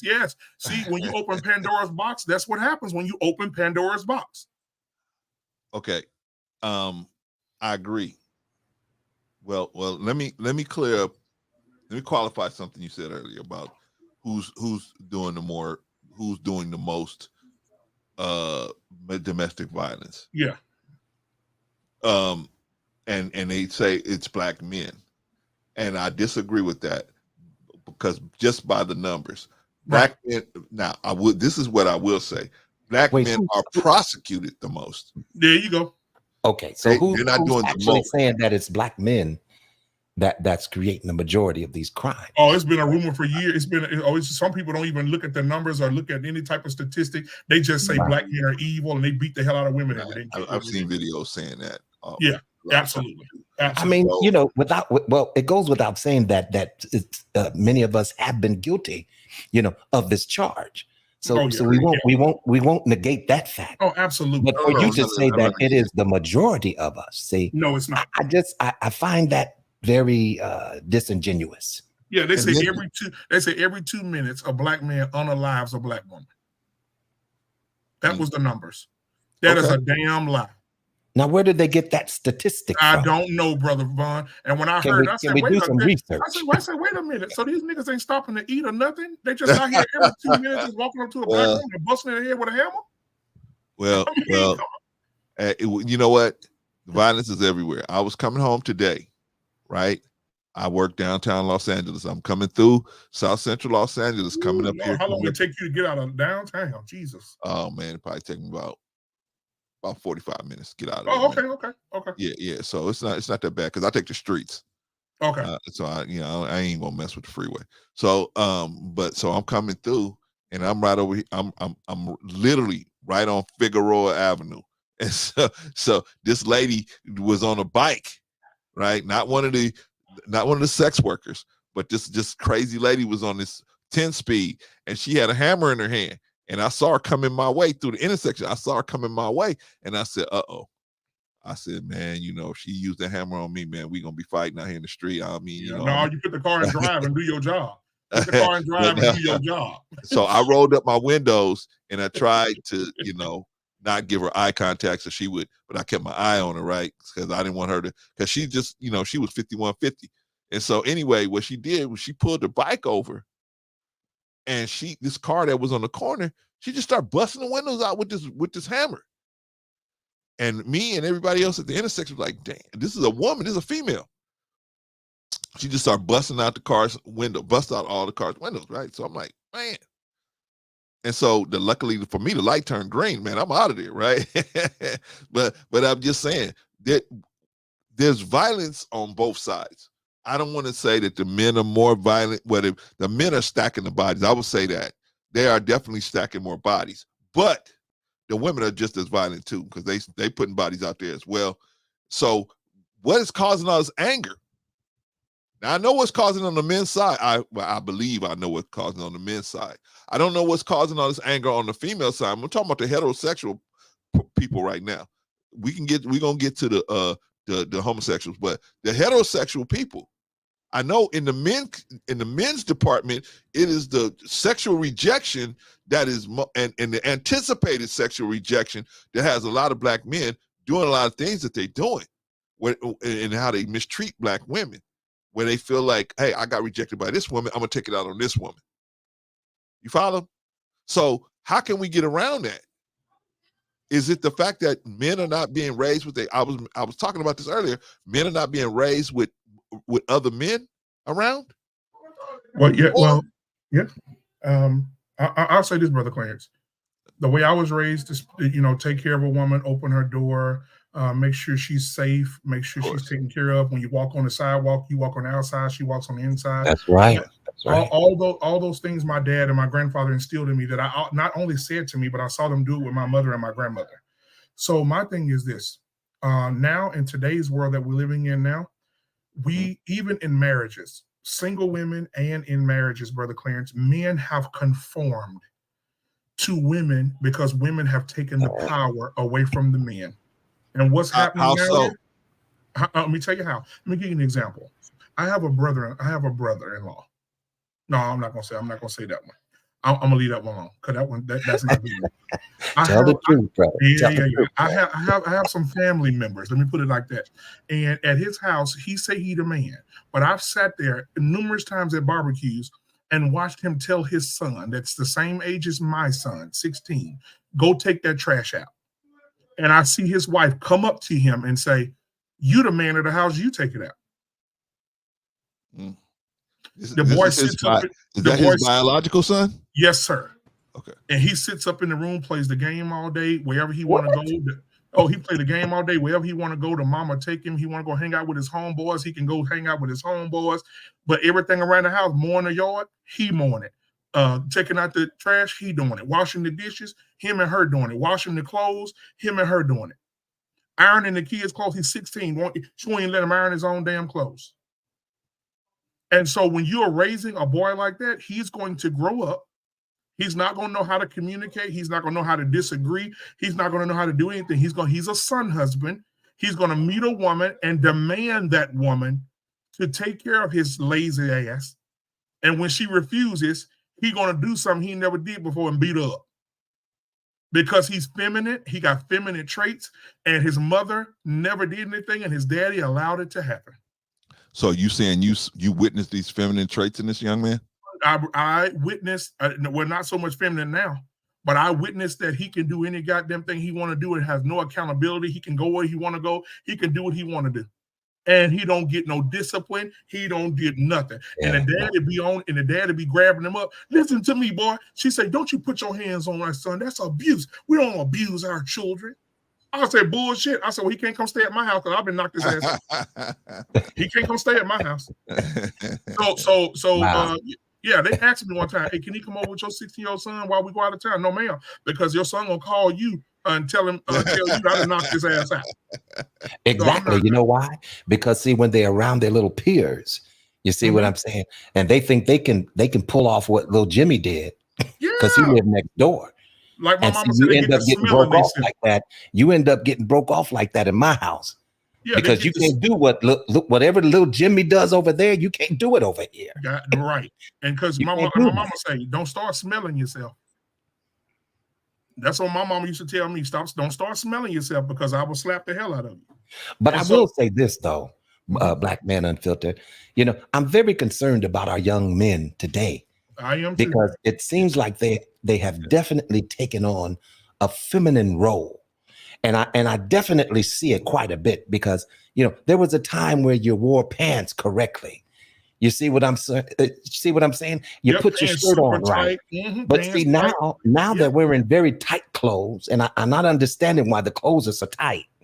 You see what I'm saying? And not only that, but then they're wearing feminine garments. You know, I just watched the VMAs the other day. I watched the VMAs, and I seen one guy, he had on a scarf around his neck tied into a bow, and he was carrying a purse. You see what I'm saying? And then not only that, but then I seen some of the young rappers, because you know they're thugs, right? Thugs. Yeah. But I seen one wearing pearls, and I said, well, now when did the men start wearing pearls? Come on. Those are thugishas. What's going on? Yeah, those thugishas. That ain't no thugs. Them thugishas. Why are you wearing pearls? What's going on? Yeah. And so where are the real men? It seems like they're dwindling away. I think that that's just not sexy. And if you a dude, then you working and you taking care of your family and you making sure your kids are fed and you making sure your wife is good and you making sure your house is, everything is on in your house and everything is paid for. That's just not sexy no more, man. These I think the females, because they haven't seen they haven't grown up in homes where there's been that male-female dynamic going on, so they don't know what it looks like to see that yin and that yang working together. And so when they get older and they get into relationships, all they seen was the mother try to dominate, and so they go out and try to dominate men. And they'll understand that men don't want to be dominated. They don't. Most men don't want to be dominated. So it's going to be hard to find a dude that really wants to be in a relationship with you that, is going to accept that domination, right? Like you were speaking about, Black Man, about your family member. I mean, it's going to be hard. Some dudes can acclimate to that, right? Well, I better stay here because, we got this house together. We got investments together. If I leave, she's going to have half of everything. Plus, she's going to get half of my retirement. I mean, I might as well stay. I made my bed. I might as well lay in it, right? So some dudes make that decision. Then some dudes say, F it all, right? I'd rather be broke as a joke and free on my feet than struggling on my knees emotionally. I'd rather be, broke on my feet, right? Because on my feet I can make something happen. So it depends on the man. But what I'm saying is it's hard to find out where exactly we could stop this. If there was a way we could stop, we had a magic wand, we could say, if we touch the wand at the point where everything is going bad, and we could stop it right there. But it's the girls. The girls are coming up with, the single parenthood is producing a generation of children and men and women who have not seen the male-female heterosexual nuclear family dynamic in a working environment. What they see is what they see on TV. They watching Housewives of Atlanta, Housewives of New York, Negroes acting stupid in LA, Negroes acting stupid in Chicago, Negroes acting dumb in Los Angeles, right? Whatever, right? Yeah. And so that's all they watching. So that is where they're learning the relationship. Their relationship dynamics is from there. They're not really learning it from it. We all, like you said, Black Man, most of us probably got that way. Most of us, right? And even then, if we didn't have that, we had TV shows like Good Times, The Cosby Show. We had shows that tried to show us a good male-female heterosexual nuclear family situation. You don't have that on any station today. It's not dead. nowhere. If I'm gonna give you guys I'll give you guys 5-10 seconds. 10 seconds. Name me a show with a strong Black man on today on any network. I mean a family man, going to work, paying his bills, taking care of his kids. Show me that guy. You don't. Only thing you can show me is criminals and killers, right? There is no show with a Black man out there where a Black man is standing strong. So now the kids that don't have a man in the house, they don't even have no place to go and see a strong man. And how do I know this? They were definitely misrepresented. That's the next thing I'm gonna get to. Brother Vaughn, explain that. And let me just say this real quick too. And I would be remiss if I didn't say this. I still don't understand why a lot of these women are going for these dudes who don't exude masculinity. Because I know it's because of their bag or their finances. You see what I'm saying? You see, but they don't know what a real man is, and I don't get that. It's like they're falling for these dudes with these feminine spirits. But they never seen it, Vaughn. That was my whole point. They never seen that stuff. Remember we talking about the girl that fell for Polite, right? The baby's mother, right? If you never had nobody in the house, you never saw what a real man looks like. How do you know what a real man looks like? A real man got money falling out of his pockets. A real man got these spinners. Money don't make a man. All these girls and all this money. A real man got game. A real man got what do me and New Growth always saying? Swag, right? A real man got swag. So they going for the swag, Vaughn. They don't even know how to vet a man. They don't know how to do it. They have no clue, most of them. And then those of us that will tell them, they don't want to listen to us, right? Because when we tell them stuff, they have to accept certain realities about being a female that they don't want to accept. I mean, you guys agree or disagree with that? I agree with that. For example, let me say it this way. For example, you know what? There's a time in everybody's life to do certain things, right? But a lot of times females don't realize that sooner is better than later for them to do certain things, right? They don't want to accept that. They will say, "Hey, you hating? I still got men in my DMs." Clarence, I still got man in my DMs. Hey, I ain't got no look at no man. I ain't got no look at no man. Right? That's what they say, right? Of course you don't. You got a vagina. Of course you don't have problems getting a man, right? Hey, brother Clarence. All you got to do is look like you got a vagina, right? Right, brother Clarence. Let me say this: The women always say that when the men or the dogs out here sleeping with everything. Listen here, you take a you can go out right now and take a man and a woman, just an average, a random man and woman, and send them in and take the woman and the man to the same club, and let the man go in and walk up to 10 women and say, "Hey, me and you having sex tonight." He'll be the police have been called on him by the time he get to the fourth woman. But if a woman go to that same club and walk to 10 men, it'll be 10 men running the train on them.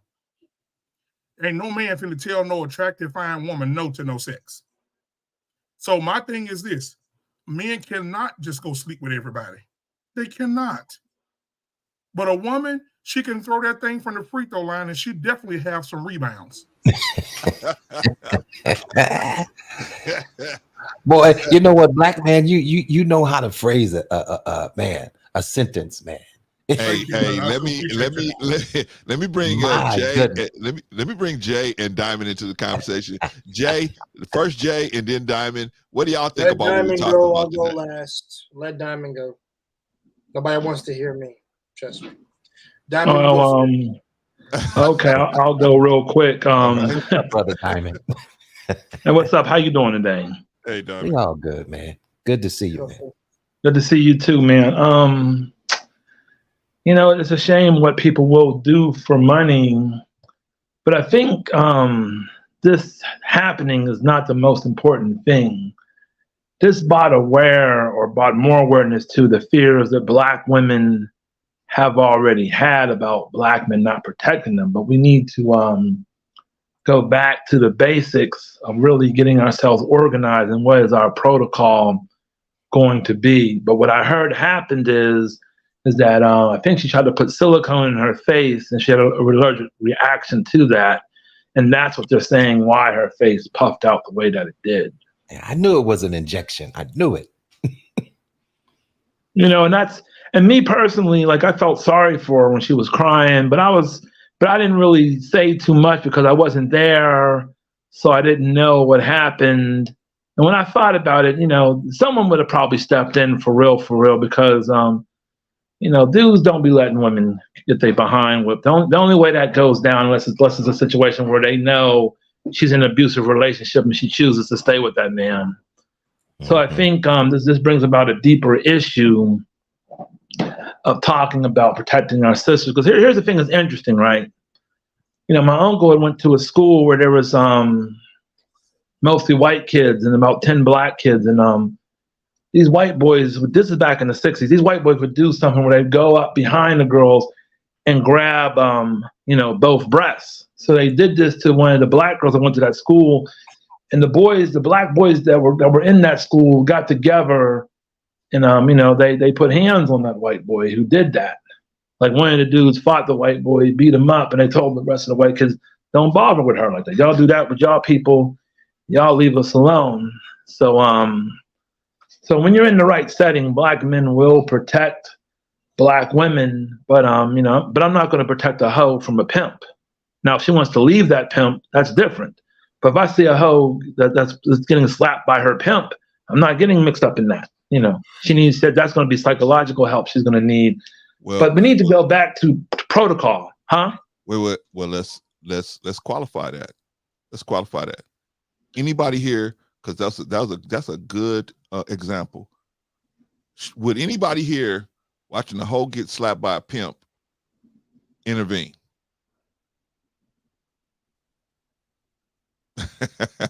I guess not. Why not? Well, the reason why I would never intervene is because if the pimp has got her mind, she's going to have to break free from that. It's going to take more than you breaking her free, because you beat the pimp up and she cut you with a razor blade or something like that. So, you know, it's a really tricky situation, but I'm just using that as an example.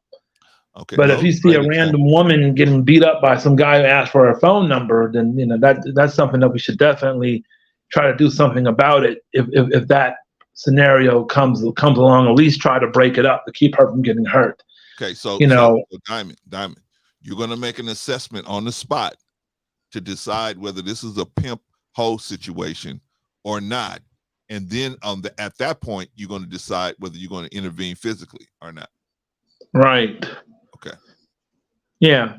You know, and the thing about it is if she came in his Cadillac and he like, you know, bitch, where my money at, then I'm gonna be like, okay, well, you know, that's a different situation. But if he comes with his Cadillac, he's trying to recruit her and she's like, nah, I don't want to be your hoe. And then he starts trying to slap her up, then I would get involved in that case. You know, I would at least try to break it up. I'm like, nah, dude, you have to go find another girl or do what you got to do. But there was a situation where I was riding the bus where this lady said, oh no, here he comes. And the dude came and took her baby. So I knew it was the father of the child because she'd have went crazy if anybody else would have came and took her baby. So she's like, give me back my child. But I knew he was the father, but he's crazy. She's like, well, here. She gave him the diaper bag and stuff like that. He started hitting her. And I intervened in between it. And the woman didn't even say thank you. But I intervened in between it. And I don't know. You know why she didn't say thank you, right? Why? Because that would have been giving you shine in front of her man. And it would have brought more retribution for her to do that. So I see what you're saying. Okay. All right. But yeah, I didn't beat him up. I just broke it up. I'm like, you got to stop this. He was very angry. Said, hey, listen, dude, you can't be beating her up.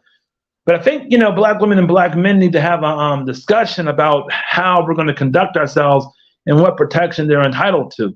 And I feel like this, you know, if a woman is respectful and stuff like that, then I don't have a problem with saying that, okay, all the brothers are on cue to protect respectful women, but also it comes back to training, you know, gun training, street fighting and fist fight trainings. So I also think we don't need to be willy-nilly out there. If we're going to protect our sisters, then we're going to have to start carrying more guns, tasers, you know, different weapons and learning how to use them. So in case something jumps off. So it's not just about protect us, let's get organized. Let's stop with the, you know, emotional stuff. Let's get organized. Right. So what I'm saying by that is we need to have a protocol saying, hey, sister, there's a certain way you conduct yourself in public and then we'll protect you. But here's another thing. You know, I've seen situations where women have been asked for their number and the woman was very rude and disrespectful. And even if the dude walks away, she's following him, she's clowning him and being very disrespectful. And I've seen a lot of situations where women were extremely disrespectful to men in general when it wasn't necessary.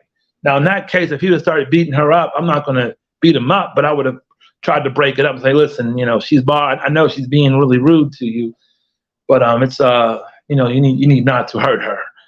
But we need to have protocol about how the brothers are going to conduct themselves and how the sisters are going to conduct themselves. Because something else, there was a situation where a woman that I was dealing with, like her daughter's friend got beat up really bad by this dude, and they wanted us to do something. I'm like, because that was her boyfriend. I'm thinking she's gonna go right back, and sure enough, she was right back with the dude.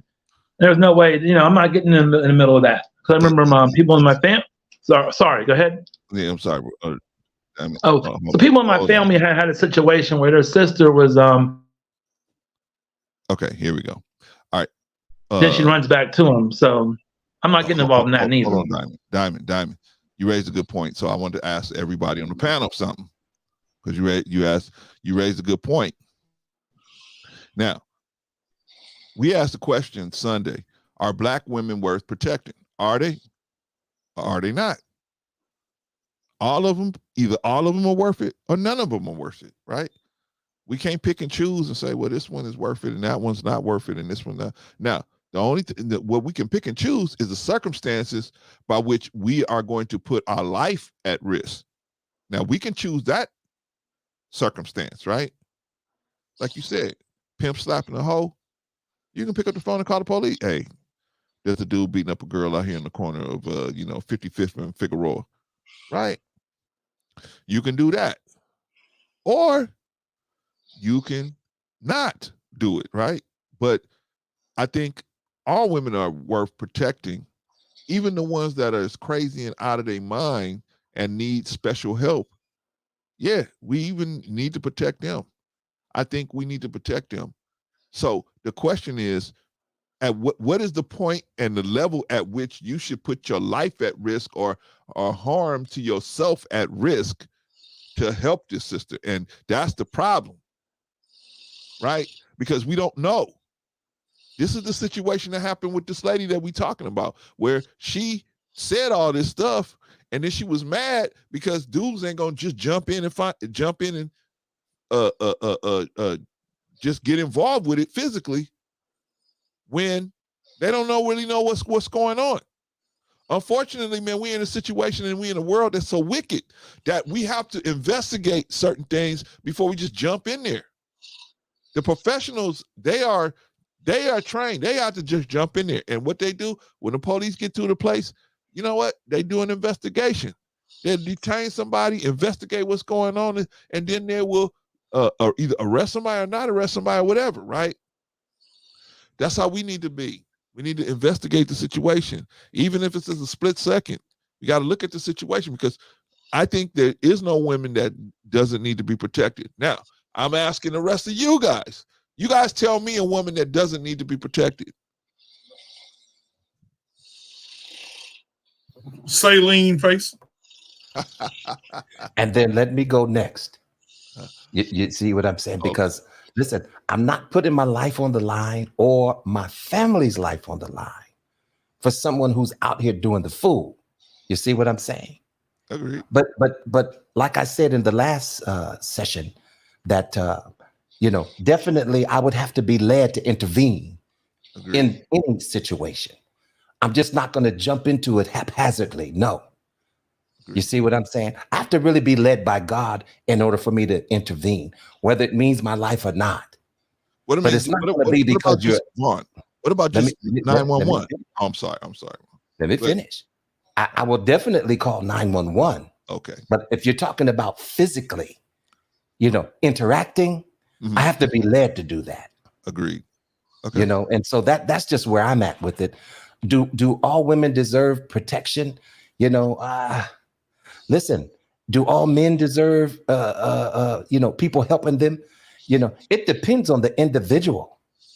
Sometimes you out here cutting up. Listen, it's said that if you live by the sword, you're gonna die by the sword. Definitely. Ain't nothing I can do about that. I didn't write that down. Mm-hmm. See what I'm saying? Mm. So some things you have to just sit back and let God deal with that. It's not your place. And I will say this real quick. There was a time, Brother Clarence, where, and I'm sure you remember it, but times have changed. But there was a time where you could be driving down the highway and see someone stranded on the side of the road.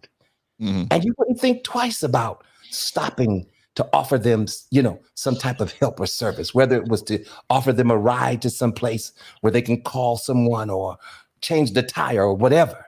You see what I'm saying?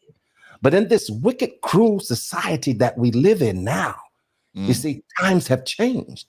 We're a little more reluctant to help the stranger. You see what I'm saying? Because you got a lot of scam artists, just like Brickface Lady. Yeah. You see? And why would I cast the pearl of my protection to swine? I feel like I'm trying to find the words in English to say what I'm trying to say. I think that hey, all right, Deacon and Bishop and all the rest of y'all. I'll talk to y'all later, man. I gotta go. I'm getting ready to go out of the country with the wife, man. So I'm making sure I got everything ready before we get up out of here. I think Black Man is I'm gonna mute him. You been talking to somebody else. No, I was talking to you. All right, Black Man. You talking to us? Yeah, wait, you talking to us? I said, hey, Deacon and Bishop, I gotta go. I said, I'm preparing to. I didn't know I was a good deacon, man. Sorry, man. Yeah, I didn't know. Man. I was just letting y'all know. I'm definitely not a bishop. Drop off, leave y'all back there. Have a good trip, brother, and keep doing the good work you're doing, brother. Appreciate you, man, for stopping by. Glad you came Black up, Man Unfiltered, man. Black Man Unfiltered, stop in. All right, y'all.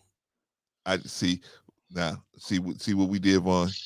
We start talking about protecting Black women. Black Man Unfiltered say, I got to get up out of here.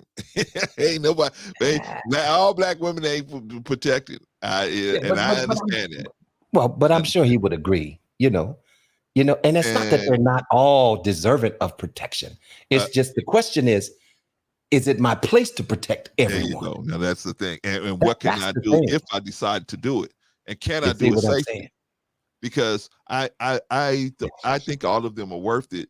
But the thing, even the ones that are crazy as hell. But the thing is, can you do it safely? That should be the key concern. Exactly. Can you safely do it? Because like you said, there's nothing wrong. And this is the problem I had with Rico the other show was he had, you know, he was pushing the idea that, well, if you don't just jump in, then, you know, there's something wrong with you. But I feel like, hey, you know what? You should only jump in if you can safely do it as safe as you can. And if you can't safely do it, why should you? I'm going to be willing to risk my life for this woman that I've put all these years into, all this time into. I got all these assets with. I got all these children with. I got grandchildren with. Yes, I'm going to be more quicker to lay my life down for her than, like you said, Vaughn, some chick that I see they put, you know, a car pulled over on the side of the road and this man is fighting this lady. Now, I will tell you this, Brother Clarence. You know, now when it comes to elderly, you see what I'm saying? Now, if I see you pushing down an older woman, you see what I'm saying? Something like that. Come on, man. Like, what are you doing? What's wrong with you? You know what I'm saying? To me, it would be a little more different with an elderly person. My response would probably be a little different. I don't know if that makes sense to anybody, but it probably would be more different. You see what I'm saying? Because you have scenarios, Brother Clarence, where, you know, men have stepped in to protect some women because there was a man involved, you know, doing whatever he was doing to her. And when they stepped in, the woman turned on them and said, don't you put your hands on him and blah, blah, blah. Yes. See what I'm saying?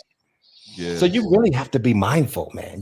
You got to be mindful, you know, just like brother Diamond X said, you know, listen, you know, I'm not defending, you know, if she's got a pimp, I'm not trying to get all up in that. Okay. Me either. But what is your reasoning for why you wouldn't do that? Are you talking to me? I'm talking to you, brother. You talking to me? Yes, sir. Well, because see, first of all, you're already living a type of way that puts everybody around you in danger. You see what I'm saying? And so why should I sacrifice myself when you put yourself in harm's way like that, willingly, willfully? Mm-hmm. You see what I'm saying? I need to make it home to my wife and kid. Mm-hmm. Agreed. You see, and I don't know, hey, I may be weaponless. You know, everybody don't carry a weapon just because they're at the gas station. Mm-hmm. See what I'm saying? Mm-hmm. Is somebody sleeping? Who is that? That might be Jay. Okay, I don't know. Yeah, it's Jay. He fell asleep. All right. Make another comment real quick about that. Okay. Comment I want to make about that is one time we had a situation where we were doing a protest, and I think this is around the time that Trayvon Martin got killed.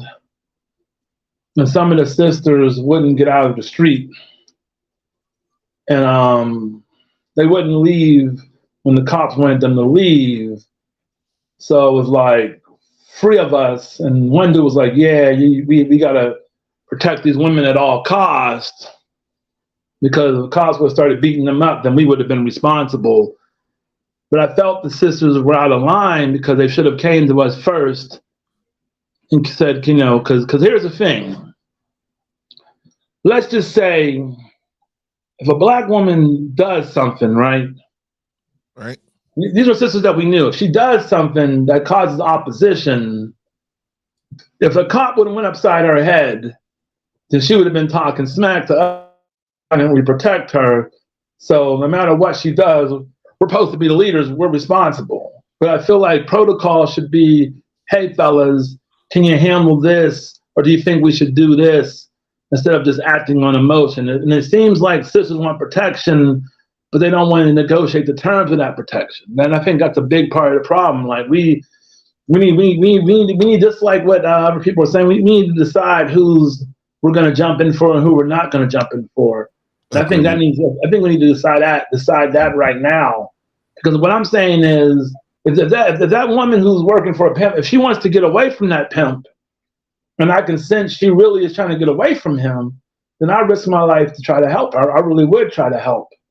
You know, I mean, I realize that could get me killed, or that could get me put in jail, because if I got my gun on me and I kill the pimp, then I'm going down. But that's something that I probably would be willing to do. But I'm not going to be doing it if, you know, she's going to stay with him. It's not worth dying for if she's still going to be his hoe. Then I've died or killed someone for nothing. So I think we need to go back to the basics and really go with protocol. We need to figure out what is going to be the black man's protocol for protecting black women. But I feel like black women are our responsibility. They're our women. We need to protect them, but they need to listen. If you tell a woman, you tell half of these women, hey, don't go over to that neighborhood because people get a little bit crazy. But someone calls her out of her name, grabs her butt, or does something, that means now I'm responsible. She's going to want me to do something about it. But it's like, why don't you listen and don't go over there without me, because shit can get crazy. So I feel like women need to begin to listen to the advice that we're giving them, because one of the best ways you can protect a woman is by being able to move her out the hood in the first place. Preventative before anything happens. It's like if, you know, if my wife is walking somewhere where I know that women might get snatched from late at night just trying to do exercise, I would tell her, don't walk there. Because see, if something happens to her, then that means I'm responsible. I mean, that means if someone has harmed her very badly, that means I'm probably going to end up, I don't want to do that, but I probably would snap, and I'm probably going to try to find out who did it.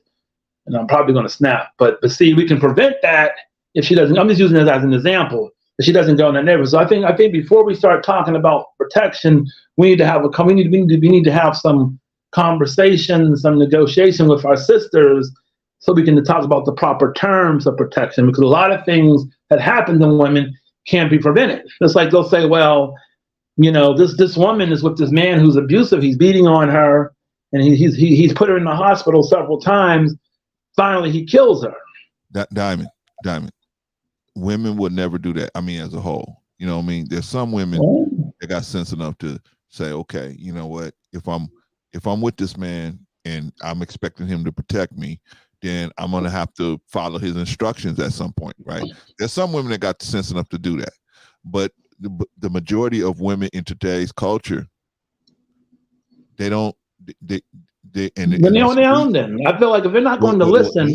Let me finish. The reason why they're like that is because they've been told that, you know, under any circumstances, they're right. Under every circumstance, they're right. Just because they got a vagina, they're right. And that's unfortunate that they've been told that, because now look at the situation that we got going on, where they're having such horrible results in heterosexual relationships. Now we ain't even talking about the rainbow community. We're just talking about the heterosexual community. Right. They have most of them are having horrible results because they don't know how to interact with men properly to get a positive result. And so that's why I'm saying where they're being taught, which is on TV and the internet, on how to deal with men, they're being taught how to be a boss chick. They don't realize men don't want to stay around a long time with a boss chick. They want to hit it and keep on moving, right? Right. Because she got too much lip service. Okay, so on the other end, you got the men, and I said this before, but this is a whole nother lecture, right? I know you're calling me the Dinkin, right? It's another lecture. Pleasure was supposed to be a reward for doing your duty, following through with the task that you were supposed to, you were tasked with. That's what pleasure and work was supposed to go together, right? So you do some work, you get some pleasure. You do some work, you get some pleasure. You do some work, you get some pleasure, right? Because what's in that work? The pain of sacrifice. There's pain and sacrifice. So the pain and sacrifice is in the work. So you got to sacrifice and go through the pain, then you get the pleasure. You go through the pain, and then you get your pleasure. They're supposed to go together, right? A woman has a baby. You got to go through the pleasure to get to the pain of that baby coming out. You get to the pleasure, and then why? And see, this is why women are different. Women are different people. Nobody in their right mind will push a baby out and say, guess what? Send me back in there again. A normal person wouldn't do that, right? You got to have somebody whose feelings are so flexible that they can go ahead and say, even though this was so painful, I want to reproduce you again. I'm willing to reproduce you again. See, we need to we're attacking women for their thinking process, but there's a reason why they're like that. And so we have to understand that. And now the thing we need to do is what we want to do is try to get them back on the right track. Unfortunately, they've been put on the wrong track by thinking, hey, they can just do whatever and it's okay.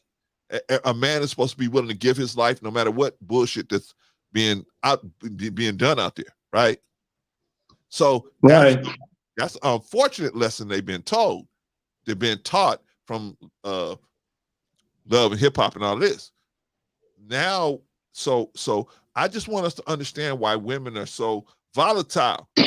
They have to be volatile like that, based on, and this is not me. Oh, Clarence, you kept the boss. No.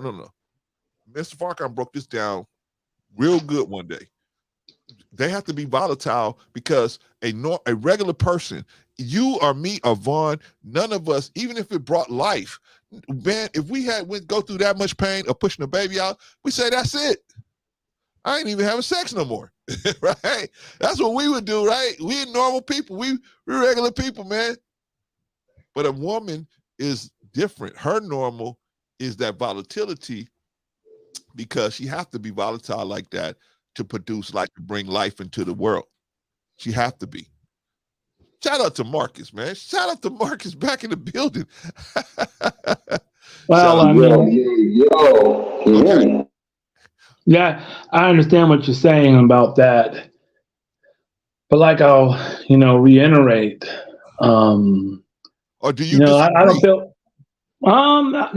here's the thing. With what you said, I don't believe that women have to be volatile. I believe women can be very much, women can be very logical if they want to be. The idea that women are emotional is, to me, it's more socialization. They've been socialized to believe that they're emotional, but women can be quite hardcore, quite logical, and quite tactical, especially when it comes to those divorce proceedings. The same woman whose emotions are all over the place, all of a sudden, this woman is very calculating, cold, and logical when it comes to divorce. Or wait. Have you ever seen a woman go into a divorce proceeding and win without a lawyer?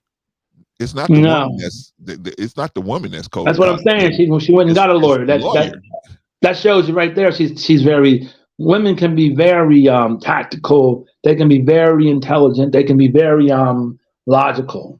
So I don't believe that women are just all over the place. I believe the only reason why some women are right now is because they've been socialized to do so. When women can definitely hold their emotions together, because women can be cheating on a man and look him dead in the eye, like, no, baby, I ain't been cheating. That's part of it, man. That's part of it. But men do the same thing, though. Men are emotional as hell. Men get angry. A man would cheat for different reasons than a woman will. A man would cheat for different reasons than a woman will. A woman would sometimes some of it's the same reason, though. Women will cheat because women have many more reasons why they will cheat. Most men have a few reasons why they cheat, and that's pretty much it. But women have a multitude of things why they will cheat. And so in their head, they will see it's all about the way they were brought into how they think. Because they all have socialization. They have to have that volatility. They have to. If they didn't have it, we would cease to exist. Not really. How? Who would be because thing about it is women, I mean, if you look at childbirth, I'm sure it's painful, but working out, hold on. But being a boxer is like similar to that, because it's very painful to go through everything you got to go through to get ready for a boxing match or to play football in the NFL. So men put themselves through all sorts of pain. Diamond, We work jobs where our knees hurt. We work these hard labor jobs. Diamond, So Diamond. I don't care Yes, sir. if you've been in the NFL 10 years, 20 years, and you're a boxer. There is no pain that's going to equal the pain of pushing a child through a vagina. There's just no pain equal to that. There's just not. And so, I mean, that argument right there, I understand what you're saying, that yeah, men do painful things too, but we take pain on another level for different reasons, right? We don't have the volatility. Well, we shouldn't have the volatility that they have. We supposed to be the more logical person. Hey, this must be done, right? My arm is trapped in this bear trap. I'm not going to be able to go for help if I try to get my arm out of this trap. I got to just cut it off. See, that's the kind of thing that men have to be able to just make that decision. Okay. So I'm saying, matter of fact, let me give you a better example. You ever heard of the Donner Party? yeah, Okay. That's a perfect example of what I'm talking about as far as where men have to make the decisions. That wasn't women going around saying, hey, Mr. Running Bear, come on down to the river with me. Right? And then when he comes back by and says, hey, where's Running Bear? I don't know, but I got all this meat here. well, you know what? They made a mistake. They shouldn't have went. They should have went the way everybody else went, and that's what really screwed them up. They shouldn't have went the way they went on that. But I know about the Donner Party. Yeah, very aware. I saw a documentary about the Donner Party. Very, very much aware. But I mean, with that, I understand what you're saying, but I just don't buy that women are that unstable. I believe women are quite capable of being logical. They're quite capable of thinking things through. They're extremely capable. They're extremely smart. You know, they know what they're doing. You know, just like this lady planned this out perfectly. She had the whole internet up in arms. She had the women ready to kill us. So the women were mad. You should have seen how many videos talking about black men ain't no damn good. They let a woman get killed they let a woman get ran over by a steamroller. You just see what they were saying about us as men. Here to come find out this was nothing but a hoax, though. Definitely. We listen, we really got a bad rap on this one, gentlemen. You see what I'm saying? You know, it put us in a bad light, and I didn't appreciate it for one. You see, because when these women cry wolf the way they do, and blame us for it. Come on. Bad. You see what I'm saying? This is you could have said anything, but you want to pick us. We're already in a dilemma. You see what I'm saying? Why are you trying to? That's what I mean. Like that's what I mean. Women are very capable and should not be underestimated. To be honest with you, women are. Okay, Diamond. I'm not underestimating them. I'm not at all. All I'm telling you is that you'll see where they could swing from one side of the pendulum to the other, and all the way everywhere in between. That's because they have the capacity to have their feelings switch so quickly, whereas men are more we more solid on what it takes us a while to forgive. It takes us a while to forget. It takes us we go through some pain. We probably won't let it go as quickly as a woman will. But let me let Marcus and Jay get back into the conversation, y'all, so we can get everybody in here. Marcus. What's up, Marcus? Hey, what's up? Can y'all hear me good? Yeah, we can, but man, you sound like you in Holland Tunnel then. Woof. Hold on, let me Yikes. That better? Yeah, that's much better. Okay, yeah. Yeah, like I said, shout out to everybody.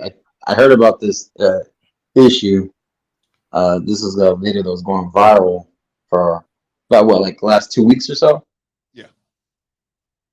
Yeah, so when I start finding out more information, at first, it's one of those things where you see something like this happen and it's either good acting or a legit situation, you know.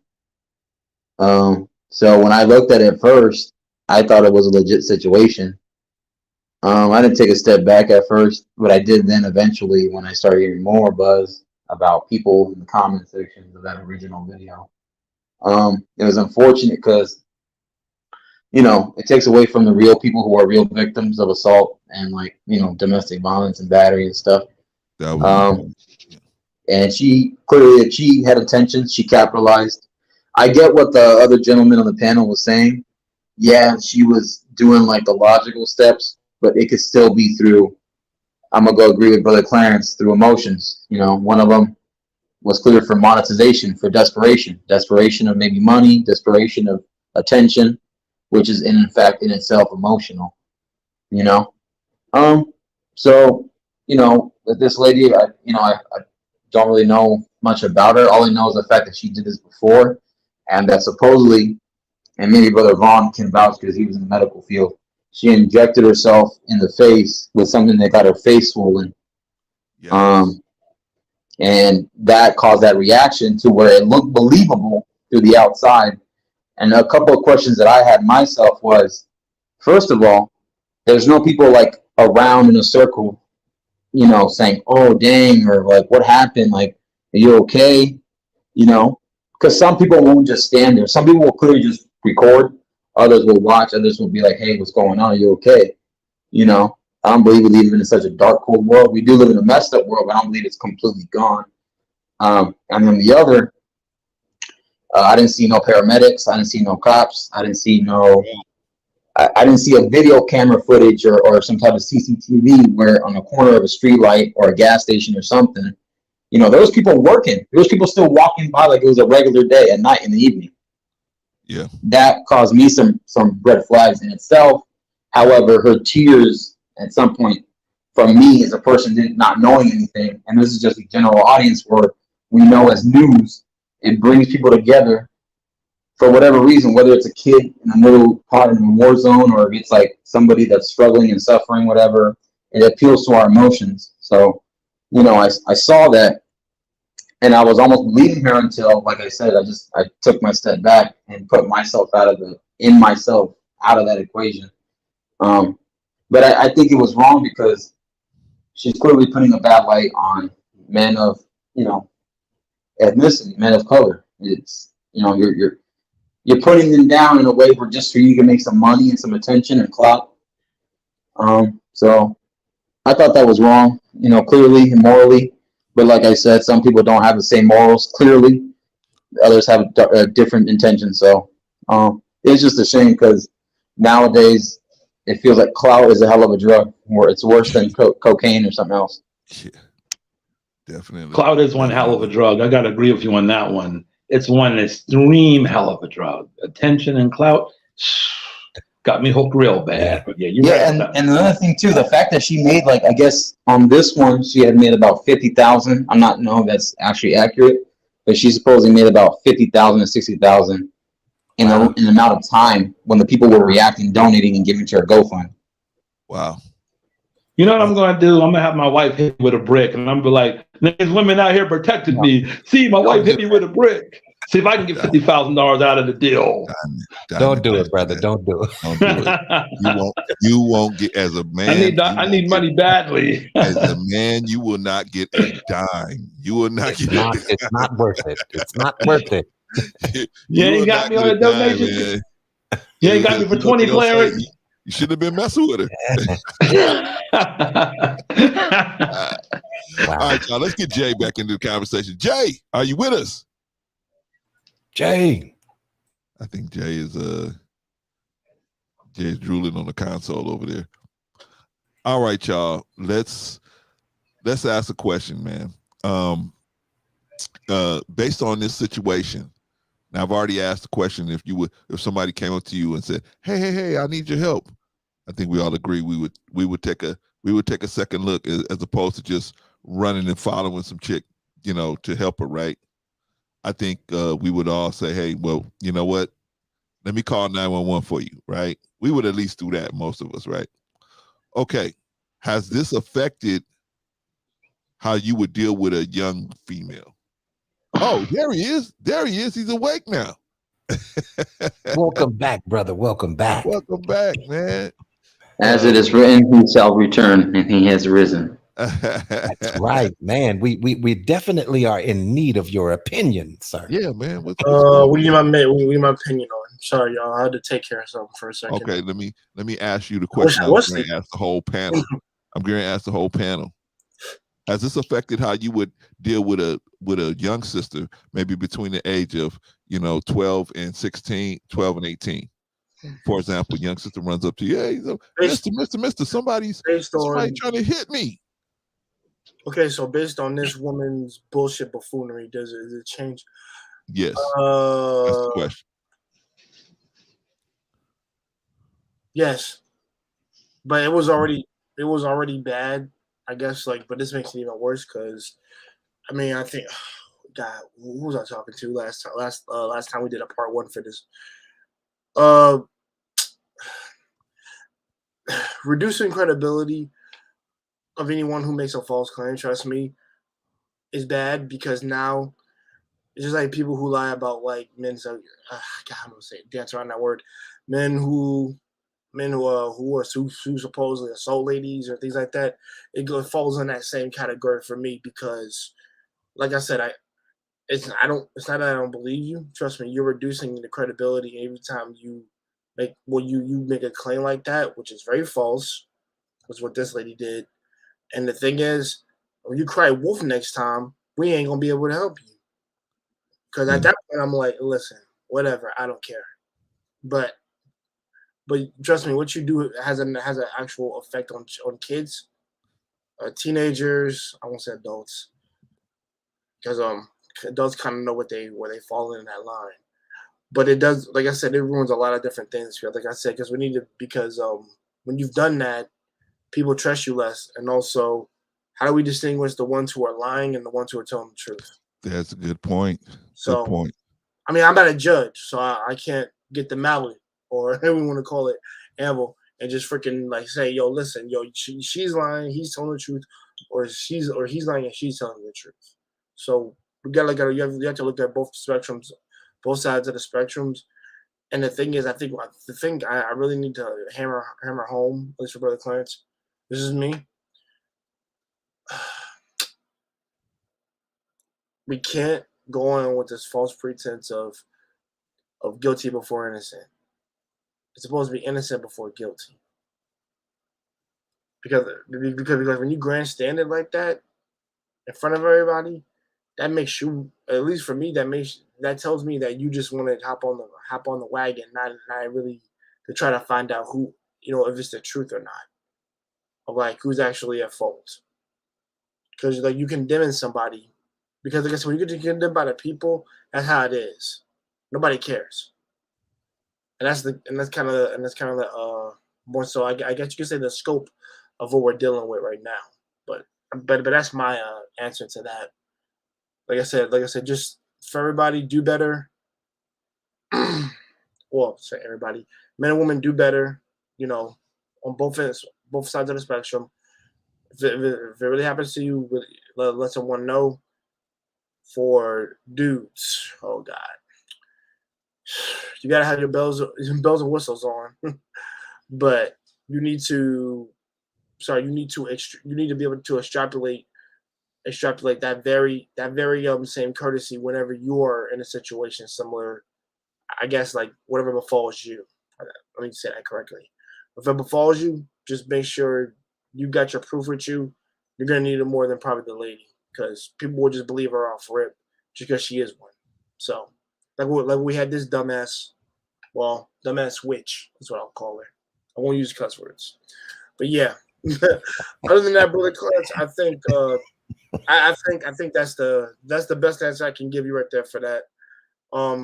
Just brothers and sisters, just try to be better. That's all I can say. All right, man. Thank you, brother. Appreciate you. You know what, man? We got somebody, man, gracing the platform. I'm impressed. Gracing the platform. I'm thoroughly impressed. All the way from the NYC. From where? From where? New York City? If you haven't already subscribed to Chef Shapino, what is going on with you? You need to Maybe that was Chef. right now. Go That's check him out. Oh man, you got a brother feeling special. You got a brother feeling special, man. What is going on, brother? First and foremost, what up, fam? First and foremost, salute to you, my brother. I know your growth, right, has been a humble growth, but it's a real growth, and I'm proud to see that. Likewise, brother. Likewise. You keep growing, man.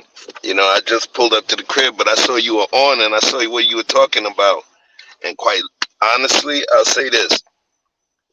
That's a great question.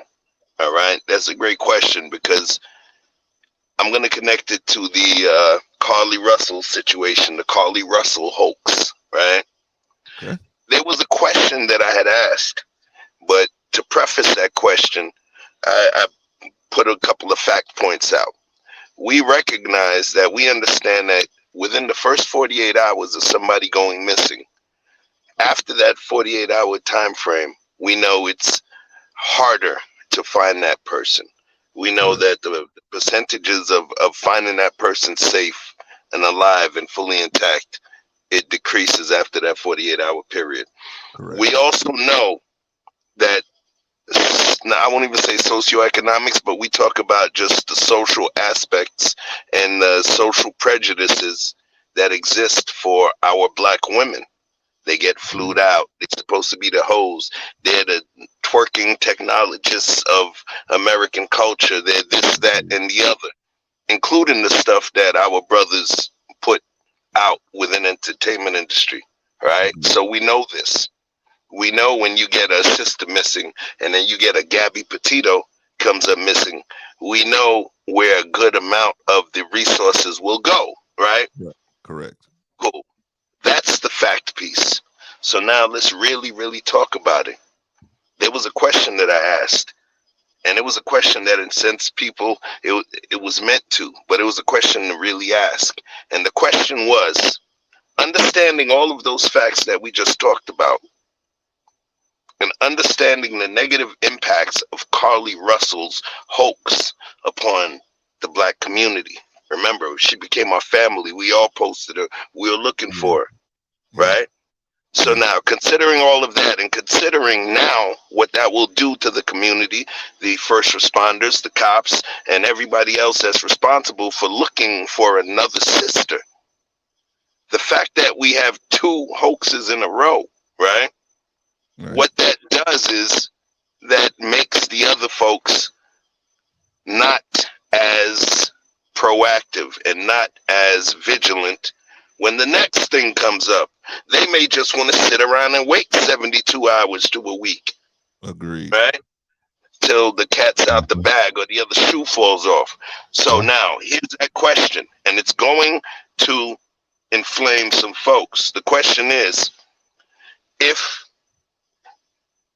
Carlee Russell, if they ended up finding her body 2 days or 3 days after she turned up missing, and if this young lady, Rhoda Osmond, the Brick Girl, Mrs. Brick City, if she actually was hit with a brick and it was on video, would it have been better for the future of Black women that become victimized? If they found Carlee's body and if we had a video of actually what happened to Rhoda Osmond, would it be something better? Because then at this point, it's going to force the other community and even brothers within our community to vigilance. Okay? If they found Carlee Russell's body somewhere in a barrel, unfortunately, it sounds rude saying it like that, it would make them look harder the next time. But unfortunately, because we recognize that both of these things are hoaxes, it's almost as though it puts our sisters in a worse place, you know? So that's the question. Yeah, that's the question I ask myself. Would it have put those future sisters who may get assaulted or may get kidnapped, you know, would it put them in a better place if those women were not here based on what they did? That's a question. You don't have to answer it, Bro C, but it's no, something that I ask myself. You know, I definitely have an opinion on that, so I'd like to share that with you if I could. it's your show. My opinion on that is that unfortunately, what you're saying, I can see how it makes logical sense, right? But the real, what you're really saying, and not you personally, but what that scenario really says is that a black woman is worth more dead than alive with a lie. And you got it. That is a sad commentary, because we all have lied, we all have made mistakes, we all have, went off the platform. And You're brilliant. You got my rabbit hole. You figured it out. Wow. You literally came like you caught. Yo, I was trying to do a mic drop. And you snatched the mic from me. Exactly. What's taking place is it's making it seem that our sisters are worth more gone than alive. Exactly. You literally said it. Yeah, and unfortunately, Wow. it That's also deep. gives us the dichotomy, which says other communities are worth more alive than gone, right? And so that is the subliminal messaging programming that we're all being had, right? Like you said, what was the white girl's name that went missing? Gabby Petito. Gabby Petito went missing. Bam! Everybody's looking for her. Everybody's all over the place, right? Even what's the one that went over to the Bahamas and disappeared, and we found out 10 years later that the guy killed her, the guy that took her out. Damn, you know what I'm talking about, right? I know what you're talking about, but yeah. Yeah, okay. That white girl, I mean, this is how bad it is for them, where they won't stop. They go 10 years. Oh, you're talking about the girl that was there, and it was the Dutch guy. They ended up finding out. The Dutch guy did it. Yes. Yep. Natalie Holloway. Thank you, Risa. Natalie Holloway. Thank you. Yes. Yeah, okay. Her. They spent all this money, all this time, all these years, and they still wouldn't stop until they found out who actually did this. They spent tons of bread, bro. They spent tons of bread, and it took years for them to figure it out. Even when they knew that he had his out, they still kept going at him until they were able to get the cat out the bag. You're absolutely right. So my point is that many more situations are obviously it's going to happen like this, right? But the question is, like you said, how would the first responders behave? Would they put it on the back burner? We don't know. Remember that last time we went out there, we spent all that money on them dogs. I mean, you know how much money they spent on the men going out there looking for this sister that said she was they thought she was kidnapped, right? They spent money on dogs and helicopters and all this stuff, right? All these resources, only to find out it was all a hoax, right? Now, the problem is, here's the problem that we got, gentlemen. The problem is not just black women do this. White women do this a lot too, but you see it's not being promoted. It's not being promoted. Oh man, another hoax, another this, another that. Why? Because they understand that the implications of doing stuff like that. But hey, it's sensationalized when our women do stuff, when our women fall down, when our women have issues. So I'm saying, how can we let's get into the solution part, y'all. Because we know we got these problems, right?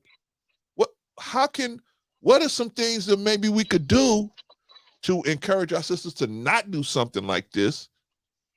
They use their volatility for good, right? There is nothing that will support you more than a woman.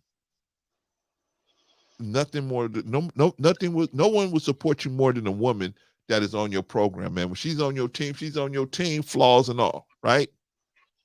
Camille Cosby, perfect example, right? When she's on your team, she's on your team. So how do we get her back on the right team? How do we get her off chasing what she's chasing, right? Because the media got her way off the plantation. How do we get her back on the plantation so we can get this thing, so we can build this community back, right? And we can stop stuff like this happening. How can we get women and encourage them to not do stuff like this, y'all?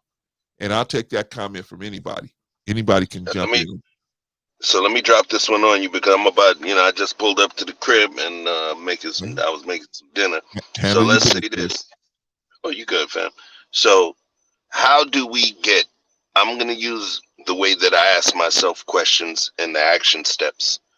How do I get the sisters that I have contact with to come back to the plantation? Well, one of the things that we know in terms of animals, cows graze where there is grass. So in order for me to bring them, our sisters, back to the plantation, I have to make the plantation desirable.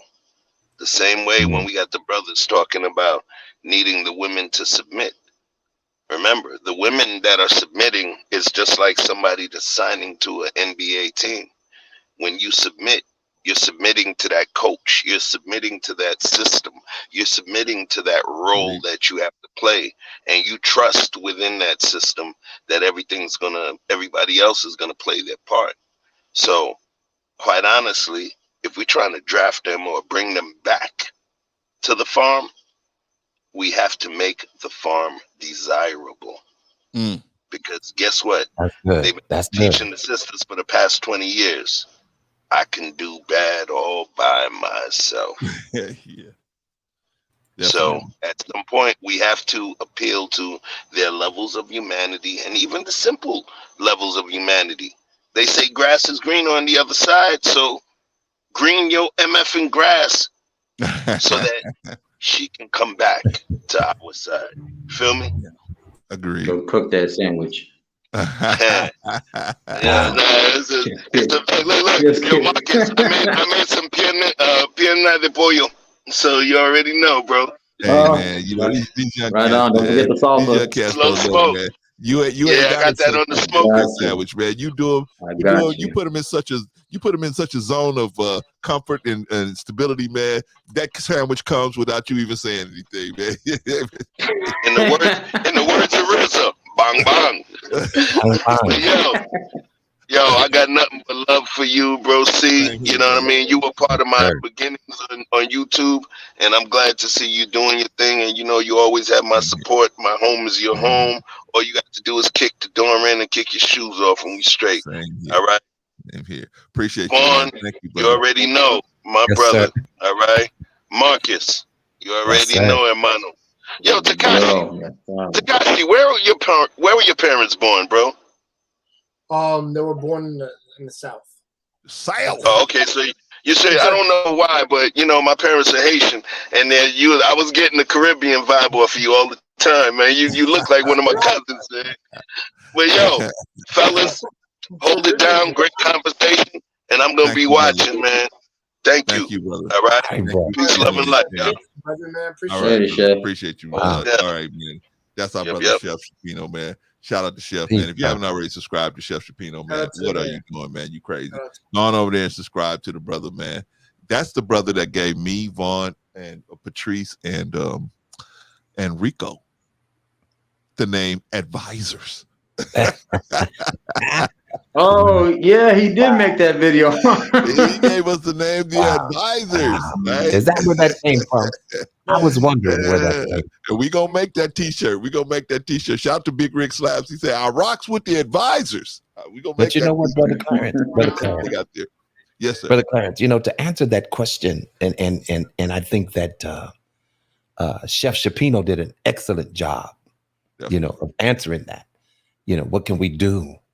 But I would say one thing that we definitely can do is stop hating her, because there's so much hatred for the Black woman, even in these spaces on YouTube. You see what I'm saying? Right. Let her know that we love her. We have her best interest at heart. Agreed. You see what I'm saying? Yeah, you know what I'm saying? That could be one way to win her over. Along with many others. Brother Vaughn, I like how you said that. You said that's gonna be a way to win her over. I'm thinking I've never heard anyone ever to say that. I'm sorry, I've never heard anyone say that. That kind of woke my brain up. Yeah, she wants something though. She wants some money. Well, because you have to understand that she has become very bitter. Definitely. Very bitter. And, Yes, and definitely. we see this in her verbiage, in her movement. We see the bitterness. You see what I'm saying? Things have happened to cause that. And that bitterness that we see is not all her fault. No. You see what I'm That's saying? what I was going to Some say. of it we are responsible for. Definitely not. You Definitely. know. Definitely. But then that's a whole nother conversation, gentlemen. So I'm gonna Brother Vaughn, actually gonna touch up on that real quick. Don't worry, I won't extend it. I'm gonna say this. What you do in life, you are responsible for it through your own actions. Now, granted, there are people who can have a key part in that, and I'm not excluding them. But you have a choice more often than not. Unless somebody strapped a gun, I hate to use this example. Unless somebody's putting a gun to your head, I can't give nobody that excuse at the time. Because the same will be true of me. I will be just as wrong as her if I was falsifying reports of me being assaulted or me being something being thrown at me to get attention. You're going to jail. You're going to jail, Jay. You're going to jail. Yeah, exactly. Yeah, you're going to jail. As long as you understand that, yes. Yeah. So that's what I'm saying. Yeah, then three hots in a cot. Yeah, definitely. Exactly. I told my friend, I said, if she was a regular Joe Schmo in the street who was poor and had a shitty public fucking defender. Me and bro Clarence and Vaughn probably have that bail bond money ready for you. We got you. I mean, Brother Vaughn's nicer than me. I mean, maybe he might bail it out, but I'm not. I'm sorry. Maybe well, Jesus. No, not. Now you got that wrong, brother. You got that wrong. It depends on the situation and the circumstance. Do you see what I'm saying? I'm not. Listen, I was born at night, but it wasn't last night. See what I'm saying? So I'm not a dummy. You see what I'm saying? I'm not going to cast funds to something that it doesn't have a good cause. I'm going to research that thing first. You see what I mean? And but to answer Brother Clarence's question, you see what I'm saying? And like I said, Chef did a very good job of it. But my answer to the question was this. You know, if we could stop hating her and showing her the hatred that we have toward her, that might change her character a bit. Do you see what I'm saying? Now, some people won't admit that we're doing this on YouTube when it comes to Black women. And believe me, listen, Black women, they're not perfect. They're not flawless. You see what I'm saying? They come with many flaws, just like men do. All of us do, yeah. But do you see what I'm saying? But when you get a group of men who constantly, and I'm going to say it again, who constantly blame the plight of whatever the situation is on Black women, that's an issue for me. Right. Because now you take yourself out of the equation. You see what I'm saying? Because you have to be part of it somehow. That kills me. When people Well, say, anyway, I'm gonna leave that alone because that's another show, Brother Clarence. That's another show. That's another show. Man. No, That's a different show. Brother Vaughn, I hear what you're saying, and the thing is, for me, I got no hatred for this woman at all because I don't. Oh no, I'm not defending her, bro. So don't get me wrong, because I despise what she has done. Right. what she has done is you not guys good. mind letting Marcus get mind letting Marcus get some last words in? Oh yeah. I digress. So. Oh, my bad, Marcus. Go ahead, man. I'm sorry. No, yeah, man. I just gotta go. I got a new work schedule, so it's been kind of tough to be on these panels. I do appreciate all the time.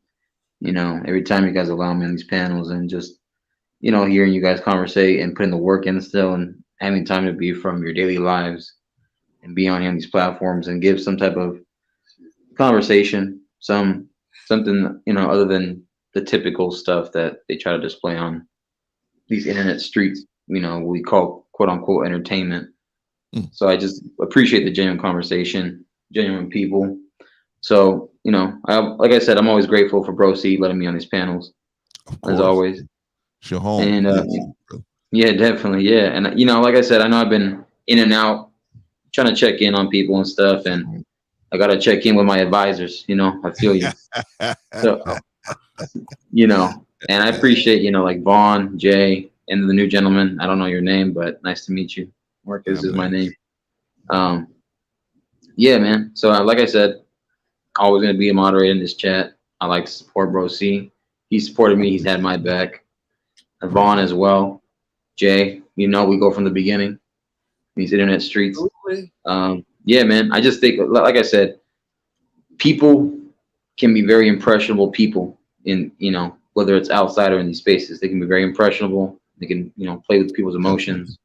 And like I said, that's why it's called appeal to emotion. And, people will fall sucker to it, and it's usually people with big hearts, good hearts, or just very emotional people. So watch out, learn everything first, take a step back. I know it's harder to be said than done, and just take it one step at a time and breathe. Definitely. Thank you. All right, that's the last word, Marcus. All right, man. Yeah, man. Everybody go support Brother Clarence. Subscribe to his channel. Let's talk a bit of Black Life. Shout out to Jay Takashi. Make sure you support to him. Vaughn, I'm always going to see you moderate in these streets. And Face Maddox Incorporated. Shout out to you too. Yes, thank you, brother. All right, thank you, Good brother to see you, Marcus, man. Good to see you, man. That's brother Marcus, man. Good to hear you, Marcus, good man. dude. It's been years, Good dude, man. Serving our country, man. Good dude, man. All right, shout out to Marcus. Okay, y'all. I guess we probably about ready to start wrapping this thing up, man. I want to make one more comment real quick before we wrap up. Okay.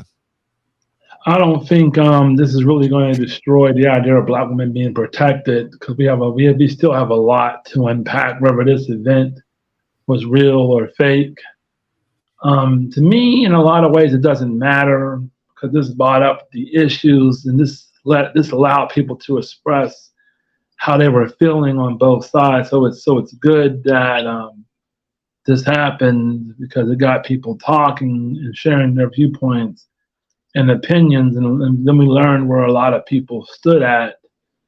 And I'll just say, at the end of the day, it's about, we're going to have to get as many sisters as we can, many brothers as we can, and try to at least begin to create some order, structure, and protocol. And I think with the Black community in general, because this is like part of bigger issues that Black people have, is we're going to have to get a community code. We're going to have to get structure and order and protocol in our community, period, in order for us to rise. And we'll always be at the bottom as long as we don't have that, because being organized is one of the things that take you to the top. And the closing remark I'll make is, Marcus Garvey said, disorganization is the best weapon used against Black people. Mm-hmm. Actually, it's just unity, but yeah, that too. Right. I think those two.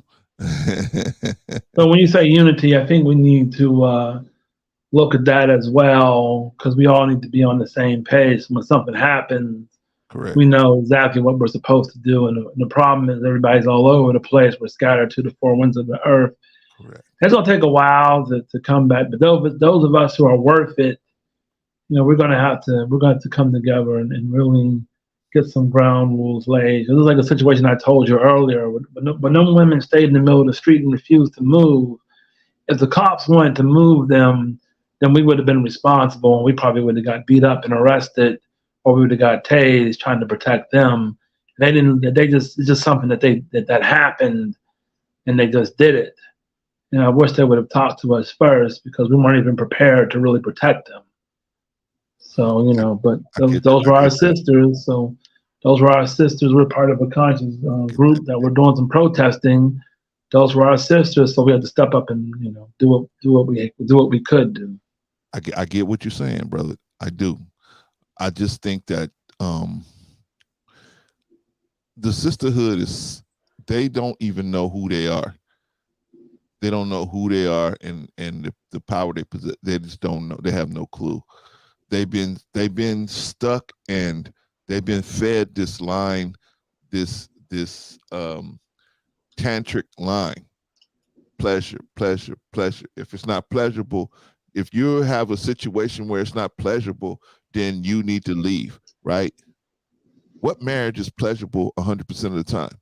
What relationship is pleasurable 100% of the time? None of them. when you went to go get your diploma, was it pleasurable all the time? Nothing is pleasurable all of the time. What part of taking care of a kid is pleasurable all of the time? It's not. Nothing is pleasurable all of the time. But they're being fed the line that, oh, if you're not receiving pleasure at all points, then something's wrong in your relationship. It should be off the chain with pleasure constantly. And no relationship, unless somebody's on crack cocaine or meth, is going to be like that. So we have to get them. I mean, we have to. We have to be in the position where we can teach the fact that, man, no, pleasure is not the only thing out here. There's duty, there's responsibility. And see, once we walked away from that, when they saw us as men walk away from our duty and responsibility, they walked away from their duty and responsibility. Right. And one thing I will say is that when the black men, when we get ourselves together, then I think the sisters will fall behind. They'll submit to our will. They have no choice, Diamond. They have no choice. Yeah, they'll follow in our lead. So you're right about that. That's awesome. We have to get ourselves together and know the black man we're not in order right now. We're not where we need to be. We're not even close. So we definitely need to uplift ourselves and encourage other black men to be better, and we'll get our respect back. Pleasure. You see this? We are focused. We, not only black women, but most black men as well, are focused on pleasure. Yes, they are. A responsibility. Well, that's according to YouTube, you know. Well, that's why they don't want to get married. That's why they don't want to be in long-term relationships. Why? Because I just want the pleasure. I don't want the responsibility that goes with it. I just want the pleasure. Because if I renege on my responsibility, I'm gonna be held accountable. I don't want to be held accountable, so therefore I don't want to marry you. I don't want to be in a what do you call that? A long-term relationship. Now we as men, see, because I really just be talking to men, but I do point out some things about women, the sisterhood as well. But I'm talking to us as men. We have to be the example of what we are. How can we berate them for not keeping their duty and responsibility? And we ain't even keeping our duty and responsibility, right? We don't want to pay our child support. We don't want to pay our alimony. We don't want to do nothing, right? And then we want to have all these different women, and that's the pinnacle of success. That's what we're being told as men. And you guys will tell me, but I'm just putting it out there. We've been told that having multiple women and a big bank account is that some kind of way means you're successful. Let me tell you success. All of y'all come in here, the four of y'all that's out there, and you guys that's in the chat. I mean, you guys on this chat panel. Here, we're gonna do a huddle up. We're gonna huddle up here. You're successful when you love somebody more than you can't even imagine not loving them. And they feel the same way about you. That is success. That is success. Money ain't success. Money is not success. Amen. Doesn't matter how much money you got. Money opens a lot of doors, but it's just an added responsibility, right? What you say? The Bible say, one to whom more is given, more is, much is required.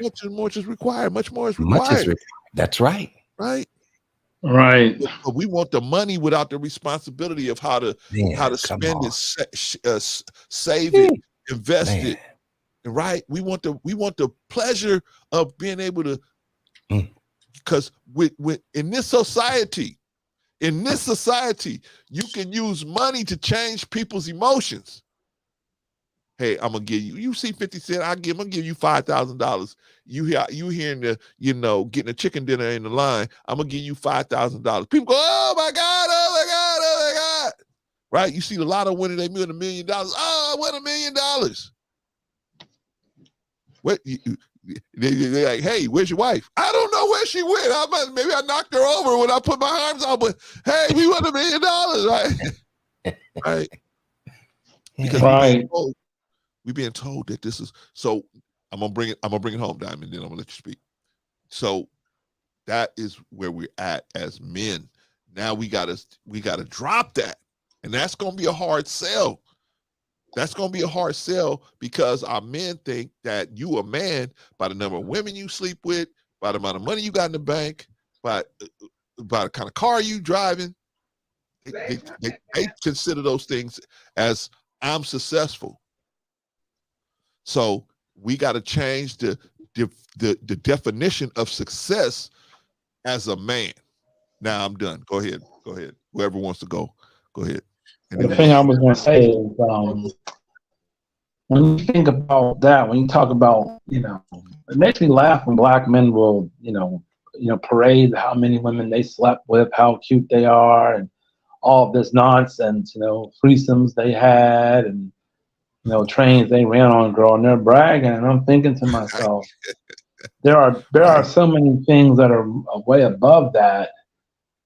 When you really begin to understand the importance of it. But here's the trick.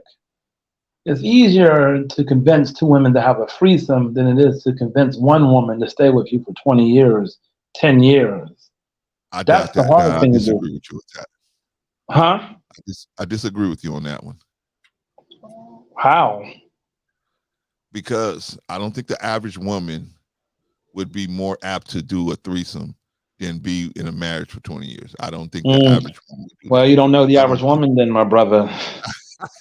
Maybe if you're talking about this modern day woman, as they phrase her, may be some truth to that, because it seems like they're very what do they call it? Fluid.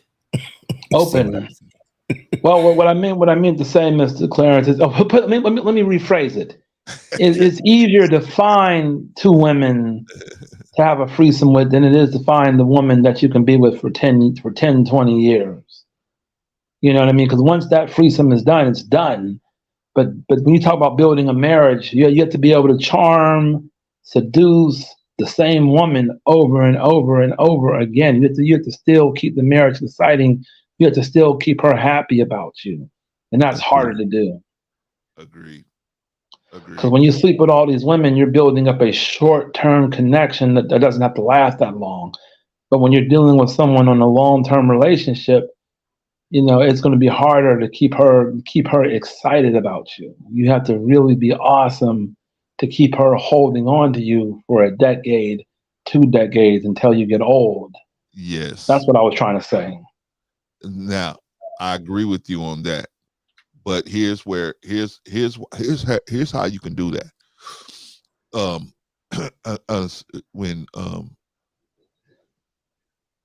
When we connect, when we are attracted to each other, we're attracted based on magnetism and electricity. We're talking the real world here. We're not talking about spookism. We're talking about the real world here, right? This is physics. So we're attracted to people, right? We're attracted to, and you can be attracted to a person of the same sex as well as a person of the opposite sex. Now, people say, how is that possible, Clarence? I'm only attracted to women. No, because there's some men that you're attracted to, right? But you got a connection with them on a spiritual level, on another level, right? As a friend, it's nothing sexual. Let me say this, and you almost at where I'm trying to go. What you experiencing with women is not an attraction necessarily. It is an arousal. You're being aroused by this woman. You're not attracted, you're aroused. The attraction comes at this spiritual level, and that is the flame that never goes out, is at the spiritual level. When the person know your spirit and you know their spirit, and your spirits can get, and already. That's when I was telling Marcus about you got to tell the girl, go get me a sandwich, right? When you connected like that, bro, this woman see you and she know your spirit, man. She see how you moving. She can see you tired. She gonna go get you a sandwich right there. She gonna go make you something. She gonna go do something for you to ease your pain, soothe you, right? These are things you ain't got to say when you get connected. Now, some people get married and they're not connected all the way yet. It's a constant thing. You constantly are trying to go to the center of the earth. You constantly going there, right? It's never over. You never finished. You know, just because you've been married 20 years don't mean it's over. You still got to, like you said, Diamond, you still got to produce that arousal. You still got to produce the arousal, because even as a person attracted to you as a person, something may fall off sexually, right? Well, why is it fall off sexually? What's going on? See, we got to find out what these exterior things that's going on to have the thing fall off sexually, right? But see, when you go into it thinking, man, hey, I can just have sex, and sex is just gonna keep this girl because I'm plowing through it. Yeah, you plowing through it for the first 10 years. Yeah, you're gonna plow through it.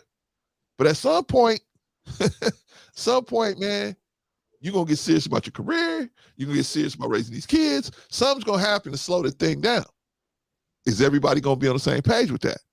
Right. So these are things that we have to consider. These are things that we have to consider. Is anybody else want to make a statement before we start wrapping up, y'all? I gotta take off, but I appreciate the time, and I appreciate what you're doing, Clarence. I appreciate everybody else on the panel. I gotta take off. Y'all have a good one, okay? Thank you, brother, for always coming up. We appreciate you, brother. Peace, my brother. Peace. Shout out to you, man, and I like your avatar. Thank you. I really do. I respect that right there. What that is. All right, man. Shout out to you, Diamond. Appreciate you, man. I'm gonna pull you down. Thank you, brother. All right, man. That was our brother Diamond X. All right. What y'all think, man? Yeah, brother. Anything else before we start wrapping up? You said before we wrap up. Any final thoughts? Is what you're asking? Yeah, we might as well just do final thoughts. Let's just go into it. I think this might be it. But because Brother Vaughn, you said something, and Brother Clarence, you said something. I think we should just make a stream about, honestly, that I should have you guys on, honestly, because that is a whole conversation in of itself. That would be that's probably an hour and 15 conversation. I have no lie with you, what both of y'all just said the last few minutes just now. Oh, okay. Oh man, especially Brother Vaughn, like always open. Yeah, I got you. Yeah. It's hard to get a hold of Brother Vaughn because he's Morgan Freeman. As I said before. Oh, no. Him, Denzel, Samuel L. Jackson, and Morgan Freeman. Y'all also hard to get a hold of. You can get me, brother. You can reach me anytime, man. You can reach me anytime. Running from me, Jay. They running from me. I'm the easy man. Yeah. I'm Ali. They study listening. No. But the thing is, I'm not saying okay. I'm not infringing on any brother's rights when I say this, because you can do whatever the hell you want to do. Let's just keep it right there. Because I don't want to buy your jump when I say this. The thing is, they're supposed to show up for your show, though. I'm saying that very brazenly. It's supposed to show up for your show. They're big supporters and everything. I've been a big supporter. I don't come on for everything because I work 2 jobs. That's why I look so tired sometimes. But the thing is, I show up every once in a blue moon, let you guys know I'm not dead, and 2, I do be hearing the streams in the background, but like I said, I'm doing so much. But Brother Vaughn comes on to get his opinion. Let me say this, Jay. Let me say this real quick. Yeah. We got people that come on the stream, man, but everybody has their lives, and sometimes they're gonna be here, sometimes they're gonna not, right? Mm-hmm. We don't have no contracts with nobody. I mean, it's you know what I'm saying? So the people that can be here, right? People that have other things, other commitments, they're gonna have other commitments, right? So I understand that. They're gonna have other commitments sometimes. So it's no big deal. I love that. All right, brother. Let me let you finish. I love you too, big brother. Yeah, man. Here's your Hollywood contract, y'all. It's funny.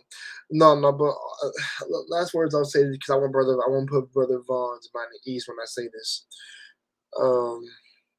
At least for me, there's no hatred for me for this person, except that you're scamming people. I just dislike you as a human being, and I would never help you. I just say that. So I'm not really thinking about it, to be honest. There's more important stuff in my life going on than this chick being a scammer, because I could care less. I personally could. Listen, as long as I'm one of those, as long as it ain't one of those people, ain't my family members or close, like relative of mine, I don't care. I'm be real, I don't care. Like I said, she'll get, trust me, karma is a bitch. She will get exactly what's coming to her very soon. And plus, the fact there's an investigation going on, pretty much, trust me, that karma is really, really coming. So I don't worry too much about that. For me, I will say this: there's no hatred for any of my sisters out there. Listen, I'll say this: I hope I'll talk to some of my sisters, particularly like at my job or wherever I'm at. But I think it's good to know, like I said, I'm not going in with hatred. I personally just don't care. Like I said, because I won't participate in any circus. Brother Vaughn, you know me. I don't participate in circuses. I don't participate in narratives that people spin about either sisters, men, black men. I really don't care about any of that. Like, because the only way to the only ones who are gonna be able to fix this are the people themselves. You can't make people do what they don't want to do. And I always ended with that because I'm like, dude, they have to put in the work, not me. Those people are the ones who actually put in the work. I can, trust me, I can be at my place and chill as much as I want because it's not my responsibility to fix those people. It's their job to fix themselves. Like I said, you could always lay out a hand. I said lay out. Let me correct that. Lend a finger, but don't give them a whole hand. They have to make those steps. Because I've changed my idea on that now. I'll give you a finger. I'm not gonna give you the whole hand. You have to be able to freaking before I give you my whole hand, you have to show that you're doing the process and the work. And then that's when the real work can begin. Like I said, ladies don't want to listen to men, ladies don't want to listen to men. If men don't want to freaking be in relationships with these ladies, they don't have to be in this. But at the same time, I do agree with if you're not, I'll say this, if you're gonna do you, then don't badmouth the other and just go about your fucking business. And that's for freaking starters. And then and like I said, I think things will be put into hold upcoming for the next generation. Is that your best hope is to teach the next generation. Y'all grandkids, y'all nieces and nephews, who y'all got, brother Clarence, mother, son, all that shit. That is where the work begins, right there for that. Because like I said, what I don't want any of y'all to do is trying to be a messiah and try to help every freaking body. Help the people that you can. You doing, and I don't want to make sure I'm giving you guys miss messages when I say that. What I'm saying is help the people you know you can help. If you, like I said, the ones who don't want help, listen, they'll come through when they come through. Agreed. They have to. Those are the ones that's out of your, what's the word I would say? That's out of your jurisdiction. You have to let professional people take care of that, like licensed people who are really, really suffering with something like that. The best thing I can do is introduce you to somebody, a professional, and then how you come out, then we can get you getting some work and stuff like that. That's what I mean. Once they got all that stuff with them taken care of, then they can start working and getting their lives back together. That's what I promote. Because like I said, I don't want to just say some stuff and then just go in and do that. Like, no, I'm one person. I mean, like I said, I have an opinion and advice I can give you, but I always recommend like licensed help, if anything, first. And then, like I said, that's when the real work can begin. All in all, great stream. Shout out to Brother Vaughn, Morgan Freeman's cousin. Shout out to Brother Clarence, brother in LA, which I will be taking a trip there next year. I don't want to personally. Trust me, there's something for me and the guys, or we'll meet up next year for a good convention time and just. But I don't trust nobody in LA. I'll just trust my group of guys. Because no offense, Vaughn. I mean, no, not Vaughn. No offense, freaking Brother Clarence, but your place ain't the City of Angels. I'm just saying. If it was the City of Angels, brother. Well aware. There. Aware. Yeah, I know you're well aware because you lived there longer. So you can school me as much as you want.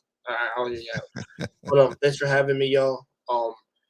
Like I said, thanks for letting me be a part of the conversation. Like I said, I think this is very important to have these conversations.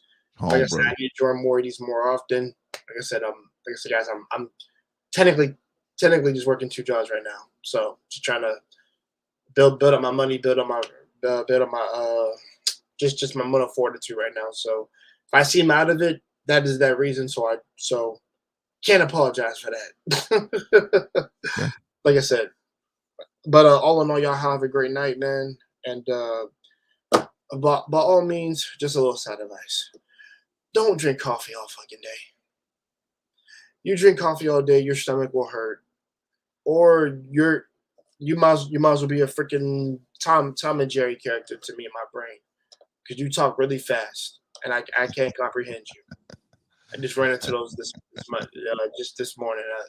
It was the most mystifying thing I've ever seen, and I'm like, yeah, I'm just saying. But other than that, y'all have a great night. All right, thanks for having me. You too, big brother. Thank you so much, man. Brother. I Peace. forgot to ask him, man. He got out of here so quick, man. You know, when the next time he was going live, man. Okay, brother, just me and you.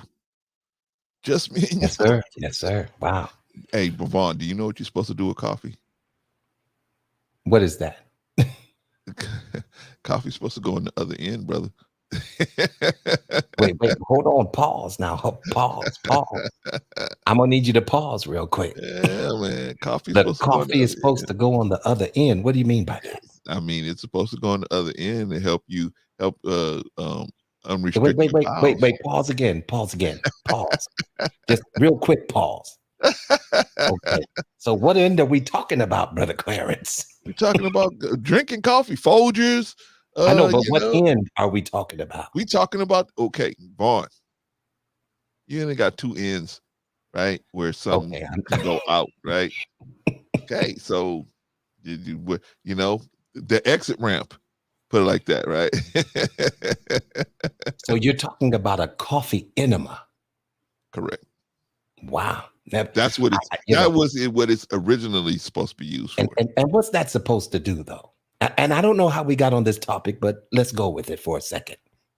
It's supposed to go into your gastrointestinal system and clean it out, pull the toxins out of there, and make it soft enough so that it can get released. Because you know what Elvis Presley passed away, right? Okay. He went like 2 weeks without having a bowel movement, right? Wow. Elvis, he couldn't use it, but he was having so much problems using the bathroom. So they kept telling him, "Hey man, you got to stop eating these cheeseburgers. That stuff is rotten it's rotten in your gastrointestinal system, and it's housing bad bacteria. You got bacteria in your gut system, but you're supposed to have a balance of the good and the good bacteria, as well as being able to clear out the bad bacteria, right? Yeah. So you're supposed to have a balance in there. But when it's out of balance, the bad bacteria can start to localize and stay there and create pockets where it can obstruct the flow of the waste coming out, right? That's what happened to Elvis Presley. Elvis Presley, that's what killed him. He had a heart attack because he was sitting on the toilet trying to strain trying to get a bowel movement out. I didn't know that. Yeah, man. Instead of just, the coffee is for enemas. It was supposed to be for enemas, but then people started drinking it, and then next thing you know, it became a fad to drink it, and then next thing you know, people started drinking just like cocaine. They used to take cocaine. They used to give kids cocaine, right, on farms. Get up in the morning. You get up early in the morning. You come to breakfast. You eat your cereal, and you have some cocaine. Right, they put cocaine it was in the drink. It was in the Coca-Cola at one time. Right, exactly. Right. Yeah. So so these practices was out there, right? Yeah. But yeah, man, that's what. Unfortunately, shout out to the King, right? Elvis Presley, man. Wow. I think he went like a week or two without nothing coming out the other end. Listen. If I don't go at least a day or two, listen, I'm gonna do some research about that. I'm gonna be making some phone calls because you should not go a day without something ain't right. One. Something ain't right. Because I'm gonna tell you, Brother Clarence, I'm regular. I don't know how did we get on this topic, but anyway. You asked mine. Mine is like clockwork. See what I'm saying? And so if it ain't at a certain time, I'm like, wait a minute, hold on now. It's such and such a clock. What's going on here, man? Yeah, what's going on? Ain't nothing happened yet. Yeah. So just a help reminder. When you get older, you look at those things. When you get older, you look at those things carefully. Yeah. And and any of you guys out there, I don't care if you're older or not. If you guys out there that's going a day or two without having a bowel movement, hey man, there's something wrong. Something you need to look into. Either you're not getting enough fiber, or you eating too much starch. Something. Definitely. But that's just some help from your two little old brothers That's trying to help you, try to I, make you live a long, long time. I have to look at the replay to see how we even got on this topic, but It's you, yeah. Vaughn. Was You asked. Did You I said, start "Hey, this? break Because that I down, remember man." saying pause. I remember kept saying pause, but anyway. All But right, man. wow. What do you think, man? What do you think, man? Is this brick lady, man? Is she gonna cause a problem? I mean, are we going to be less apt to help a sister? I mean, and I'm talking about now, okay, maybe a grown lady, man. You see a grown lady, you say, well, she just have to defend herself. I call the cops for her. But now we talking about a little kid, man. Little girl runs up to you. Yeah, You know that's what I mean? different. That's different. That might be okay. Are That's you more yeah. apt to do that? Are you Oh, more apt to definitely. help a little kid, Oh, a old definitely. lady, right? Definitely. Right. Yes. Yeah, that goes without saying. Even in the midst of this Children and one. elderly, but it's really sad that our women are in the place that they're in right now. Whether there's a question whether they should be protected or not. That's a good point. We're in a That is sad a place, good point. ladies and gentlemen, because That's it a used to great didn't point. be that way. Wasn't even a question. Yeah, wasn't You even see a what I'm question. saying? Yeah. That was a great point. Yeah. Unfortunately, we're here, and no, I won't say nobody. There are not a lot of people that are searching for a way to change it that makes sense. They just expect, they think that they shame is going to shame people, and it's just not going to work. You can't shame people that don't know what. You can't push somebody toward the road if they don't know what the road looks like. They're going to go any kind of way they want to, instead of the road, because they don't know what the road looks like. Yeah. We as Black men have to show what the road looks like. Yeah. If you want And a man, I think when we get to a place ourselves where we don't care anymore, see that now we have failed at some point, because you should never really get to a place where you don't care. That's a problem right there. Because the non-caring, it's like apathy. See what I'm saying? Yeah. You don't have a keen eye. You can't really discern whether to step in or not step in, because see, now you're in a position where you don't care. Yeah. You see what I'm saying? So I never want to get to the place where I don't care, but I do want to use wisdom. Have to. Definitely want to use wisdom. Yeah. But man, I just want to congratulate you on the 900 subs, man. Oh man, thank you, brother. Yeah, I wanted to give you a clap too. That's right. 900 subs. And you know what? Listen, you deserve that, man, because you're diligent. You see, you've been faithful. The Bible says if you're faithful over a few things, I'll make you ruler over many. You see what I'm saying? Brother, I'm definitely trying my and best. your gift has definitely made room for you. Thank you, brother. Appreciate you. And so, man, congratulations, man. 900. I remember when I first got wind of the channel. I can't remember what number you were at, but I don't know. Maybe it was 5 something or 400 or 500 something. Yeah. But man, thanks be to God, man, because you're making an impression on people. Brother, you know what? And I appreciate all of the compliments. Thank you, Vaughn. I appreciate you. But I just want to make it clear. Bro C didn't do this by himself.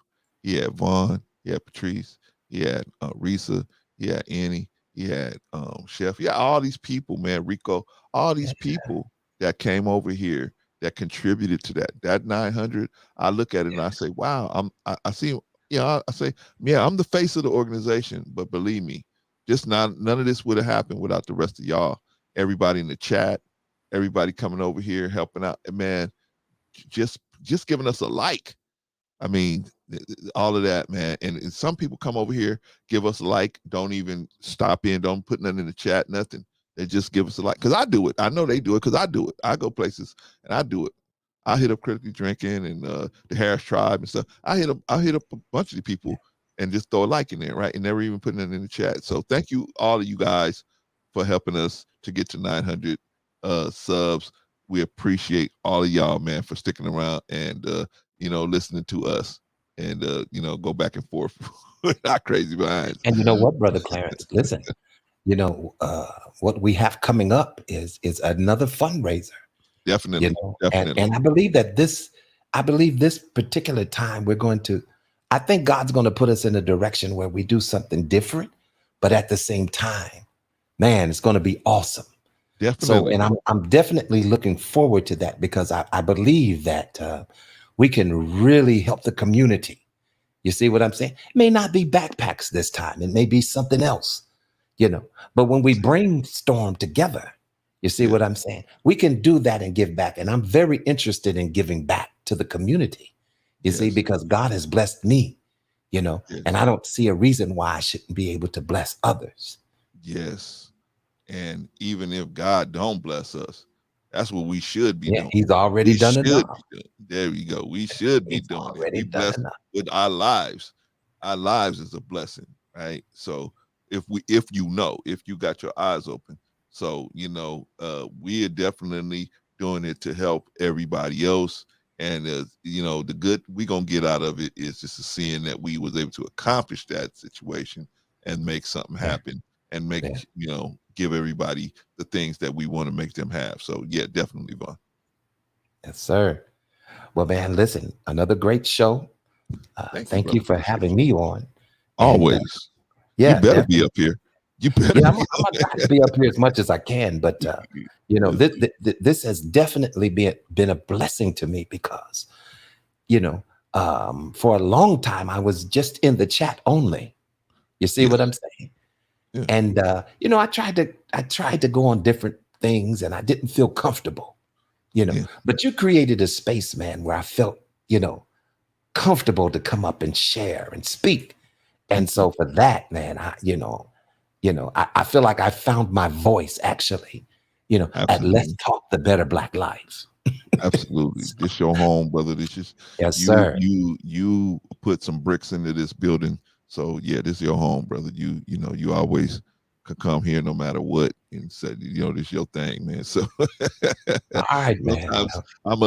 Sometimes I'm a little what do you call that?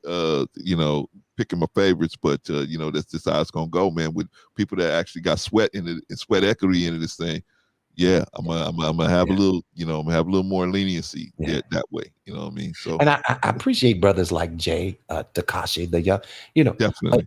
I see him as a young brother that's like a sponge. You see what I'm saying? And he should be a sponge, but he shouldn't absorb everything. And so when he chooses to absorb wisdom and be that kind of sponge, see, I believe that young man is going to go far. Yeah, man. I mean, his channel, I mean, the only thing is he's not getting the visibility. I think if he got the more visibility, his channel would blow up a lot more. You know what I mean? So, but shout out to Jay, man. Jay is but I'll get to him in the rundown. But he's a good dude. Oh, man. Yeah. And if you guys get a chance, going over there and subscribe to him. I got somebody backstage. You want to come up or you want to hang back there? Let me know in the chat, private chat. Okay. Oh, she said, I want to say something.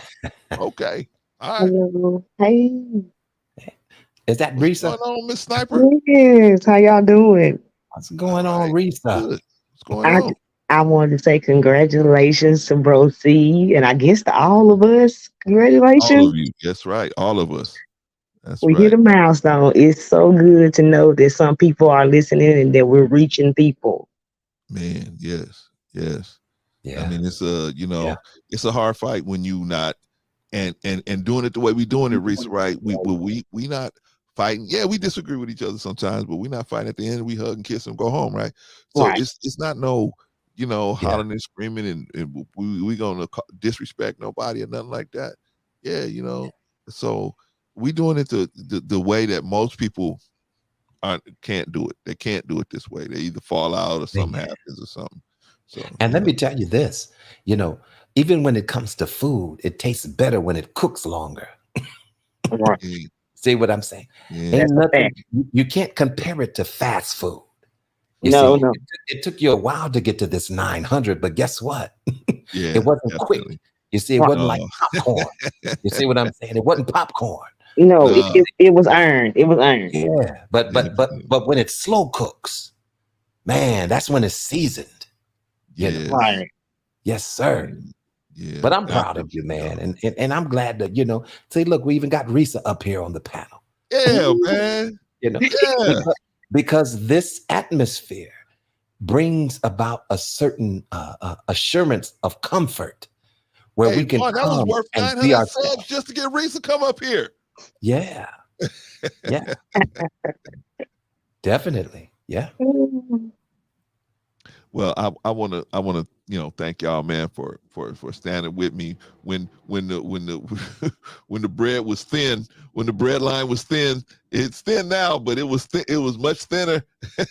So I appreciate y'all, man, for hanging in there with me and helping me build this thing, and giving our people a place to go where they can discuss issues that's tough issues, but they don't necessarily have to worry about being attacked for their position or being, disrespected and all of that.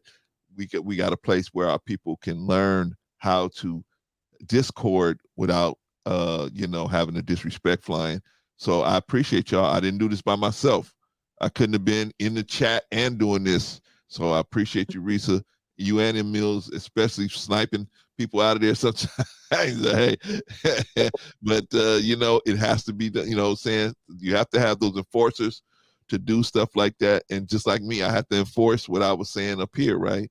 I had to get on the phone with a couple of different people and tell them, hey, bro, maybe this is not the place for you. If you're gonna hold that position on how you're gonna respond to people on my panel, then no, man, maybe this is not the place. And it was hard because I liked them people. I liked them a lot, but what could I do? You know what I mean? The needs of the many outweighed the needs of these people that was saying, well, I'm gonna be this way and I'm gonna just do this, and I'm a man all the time. Okay, well then, hey, you got to go be a man somewhere else. But anyway, man, this was definitely a team effort. So shout out to the team. Appreciate y'all, man, for sticking with me. Risa, you got anything else you want to say before we I just close the whole thing out? I just want to say, great show. Everybody had some valid points. Men, I'm still going to say, if you see something, say something. Don't get hurt behind TikTok or something. But also listen to Brother Clarence, because sometimes it will be a time where you might have to physically intervene. And I'm not saying with a man and a woman. It could be just like he said, with two men. But I just, how I do. To be aware is to be alive. And great show. My mic is muted. You could drop me in the back. All right. Shout out to Risa Neal. Glad to have you. See, man, you know what? Let me tell you something. Let me tell y'all something out there. This woman came up here, right? Some of y'all saying, go get me a sandwich. Go do this. Go do that. I didn't have to say nothing, man. This woman came up here by herself, just by the way I'm conducting myself. I ain't got to say, Risa, you better come up here, girl. We got 900 subs. I ain't have to do that, did I? But this is why I'm showing you young brothers, man. So y'all think y'all got to just be this tyrant, man, of a person, man. No, man. You got to have a situation where the spirit can flow within a group of people, man. And they do what their spirit moved them to do, right? I never said to her, hey, come up here and say all the beautiful things she said. I didn't tell her to do that. She came up here on her own to do that. But the point is, I don't have to say, hey, Reese, you got to make me look good, so you got to come up here and say something. I didn't have to do that, right? She came up here just, and it wasn't because she trying to make me look good. She just honestly feel that way, right? So this is my point. When you connecting spiritually with people, you connecting with them spiritually, right? I make mistakes, she make mistakes, but we connected spiritually. So, I'm going to try to support her as much as I can. She going to try to support me as much as she can. So, brothers, we got to be better people, man. We got to be better people. And then we will attract people like this. We will attract people like Vaughn. We will attract people that's on the same track of being better people. If you really want better people and if you want better results in your life, unfortunately, you got to stop letting other people come in and get the more positive people coming in, and then things will be better. All right, that was my sister Risa Neal. Shout out to Risa, our sniper in the building, #1 sniper. All right, Vaughn, anything else before I bring you down? Hey, listen, I think I've said enough. See, you need your own show, man. You really need your own show. But we'll see what we can work out. Maybe we can work something out here. we get this jalopy up and running. Maybe we can do something. We can do something about Vaughn. But listen, you're doing pretty good, brother. You're doing very well. You see what I'm saying? You know, look, 900 subs. 900 subs, you know, man. And those are sincere subs. And we did it like they said, out of the mud, right? We got them out the mud, right? Yes, sir. Yes, sir. Okay, Vaughn. I'm gonna bring you down, man. Okay. All right, bro. Much love, man. Much love to you, brother. Peace to you and your family. Peace to you and your family, and success. Much success to you and your new business, man. Hopefully, it it make more money than you ever even thought in your mind. Yeah, we got to talk about that one day. I'll share it with you. Okay, brother. Right on, man. Anytime. All right, man. I'm gonna pull you down, bro. All right. That's Vaughn. That's Vaughn Bryant. Very valuable helper to the channel, man. We would have had 900 subs without Vaughn. Never would have had 900 subs without Risa. Never would have had 900 subs without Patrice. Never would have had 900 subs without Rico and his crazy behind. Never would have had 900 subs without everybody in the chat. Sister Annie, everybody that comes over here and really, man, does a lot of the behind the scenes work and just supports the channel. Man, we never would have did that, man. So that 900 subs, that is a reflection of us as a team, as a team unit, man. Shout out to Mandrill, by the way. Shout out to Mandrill stopping by. If you haven't already subscribed to The Big Picture, man, go on over and subscribe to The Big Picture, man. Shout out to Mandrill. Now, did the brick lady hurt Black women's credibility? I'm gonna go real quick so we can get up out of here. Let me see. Anyway, did the brick lady hurt the Black women's credibility? I think she did. Unfortunately, she did. So what we got to do now is figure out how we gonna we first have to say, we as men have to commit to the fact that if it's a lie, it's a lie, but we got to act like it's the truth. When I'm talking about if somebody's in peril, their life is in jeopardy. If it's a lie, it's a lie. We got to find out later, but we got to act like it. First thing you got to do is pick up the phone, call 911, right? Now, if you can safely step in, I say safely step in. If you can't safely step in, then I'm not going to tell anyone to put their life at peril for someone they don't have a vested interest in, right?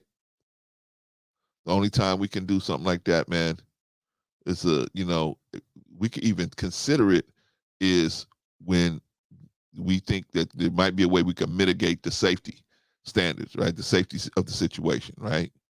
You have some formal training. You got a weapon that you've been trained to use.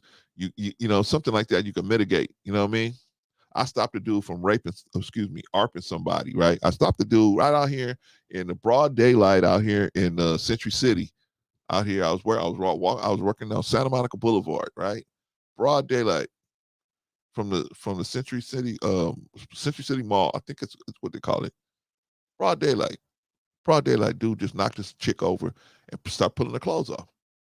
He was a homeless dude, man, big dude, but he was a big dude, right? I went over there and I said, "Hey, bro, what you doing?" I was on the other side of the street. I heard this lady screaming. I was like, "What?" I thought it was kids getting out of school. I said, "No, man, no kids ain't in school. It's a holiday. Ain't no kids in school today." I was doing overtime. I looked across the street. Big old dude, man. Boom, he knocked this lady down, a little bitty lady. Knocked her down, man. He got on the ground and he just ripped her dress off. And he started trying to rip everything else off. I said, man, so I go across the street. Now, because I've been training in martial arts, I felt comfortable at least going over there trying to bust it up. I had no intention on actually squabbing with the dude, which was in we you know, by the time it, you know, I went over there, when I said something to him about her, he dropped the dress and she was screaming. She was in a little ball on the ground screaming. Some dudes came and scooped her up. Now it's just me. Now big boy and me, he like looking at me like, you messed up my sandwich.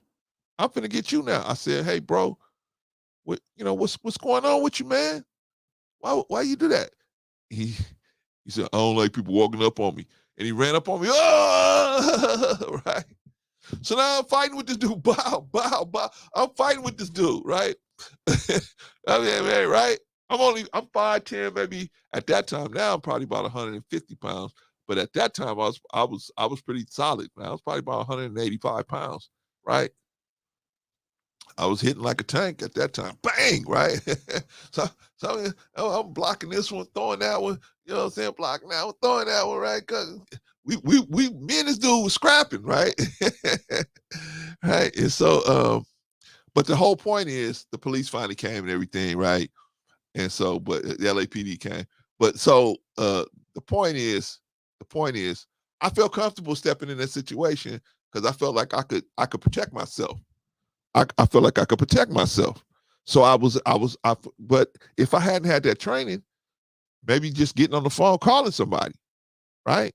That's what most of them 100 to 200 people that was standing around watching me and him fight, that's what they was doing. They was calling the phone. They was calling the phone because that's when the police came. The motorcycle cop pulls up, right? What's going on? Hey. I'm trying to, you know what I'm saying? I'm trying to break this dude down, right? He's too big. You know what I'm saying? You gotta have an understanding of people, man, and physics, right? I'm not gonna deliver no super hard punch and knock this cat out, man. He's too big. So I have to just break him down. Break down this leg, break down that leg, break down that arm, break down that arm. Break it down so it don't come back to me, right?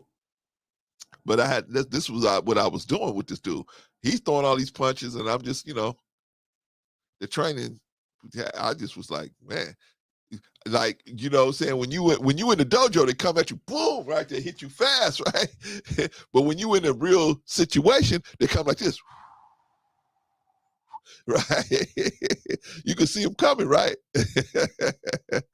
Anyway, man, I would never have done nothing like that. Probably not if I hadn't been trained in martial arts. I probably wouldn't have did that. I probably wouldn't have felt safe enough or comfortable that I could take care of my own safety, right? So sometimes you got to think about that, right? Especially if you have your family. You have your family. You can't just walk up to, oh man, this dude put a gun on this chick. I'm finna go in there and stand in front of him and be Superman, stand in front of this chick, right? They'll blow you away, and then the chick will be hiding the dude out of their house, right? Yeah. You don't know.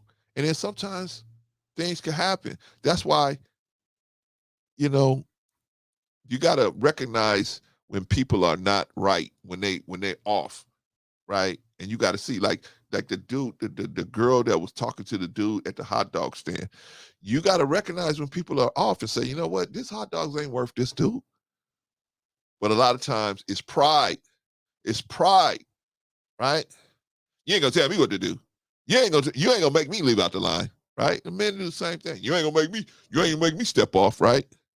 I seen men do this so many times trying to talk to women, right? They both blocking each other, right? They both trying to block each other, right? One dude trying to talk to a girl, another dude trying to talk to her, and they both blocking each other. Or one dude is innocent. I've been that person. I've been the innocent party in something that was going on behind the scenes and I had no idea. And the one dude thought that I was trying to intrude on his thing, and I had no idea that it was going on. And I was wondering, why is this dude acting so crazy with me? What's going on? I find out later, oh, they had some little stuff going on behind the scene. Oh, okay. I didn't know that. So we gotta be able to recognize. We gotta be able to recognize, man. Recognize when you're in a bad situation, when you're around bad people, when you're around bad energy, right? Told y'all, man, my wife used to take me out. We used to go out, and we still go out places. And she'd be like, Clarence, I'm talking to you, Clarence. You act like you're not even here. Sometimes she'll do that, right? Well, she don't do it now, man. This was stuff we did when we were younger, but now she knows me. And I told her, I said, man, you know what? You guys have fun. You guys have fun. My job is to look for the most serious threat that may come this way and figure out how I'm going to deal with it. That's my job. Your job is to spend my money, right? Your job is to spend my money, have a good time. That's what you guys' job is to do. See, if we got to think about it like that as black men, hey, my job is to make sure everybody gets back in that car and goes home in the same piece they came in. So how am I going to do that? I got to make sure that the most serious threat that could possibly show its face, how would I deal with that? And anybody moving funny in the crowd, I'm watching them, right? But that's our job as men, right? And it's a never-ending job. It's a never-ending job. It's a never-ending job, right? God gave Adam the Garden of Eden. He didn't say, hey, man, check this out. I want you to take care of this garden, for 30 years. And then at the end of the 30 years, we'll see how you do, and then we'll give you a review. Nothing. He said, this is your job. That's it. There was no term. There was no term to the work. But we as men, we have gotten out of that, man. We've gotten away from that. I told y'all before, those of y'all that's still here listening, I'm finna give you another nugget. Get used to those notifications. Yes, sir, Vaughn. Definitely. I'm going to give you another one. I told y'all before, pleasure has been removed from the pain and pleasure dynamic. The European civilization has always tried to remove pleasure. They wanted pleasure to stand alone by itself. You can buy pleasure. You can trick somebody into pleasure. You can get pleasure without doing the work. Pleasure is supposed to be a reward from the work that you do. But they separated it. Right? You're supposed to be getting high off of seeing your dreams accomplished. That's what's supposed to be getting you high. But see, now they say you don't even have to dream. You don't have to work. You don't have to dream. You don't have to work to make your dreams. You don't have to do nothing. I got this crack cocaine. You can get that feeling that you would get when you accomplished your goals right here. And you ain't even got to accomplish nothing. All you got to do is put this up your nose or take that hit. So our children are drowning in deceit. They drowning in deceit. Hey, man, I don't have to be nothing, man. As long as I'm smoking my weed, I'm good. Right? And they use some of their best years just getting high.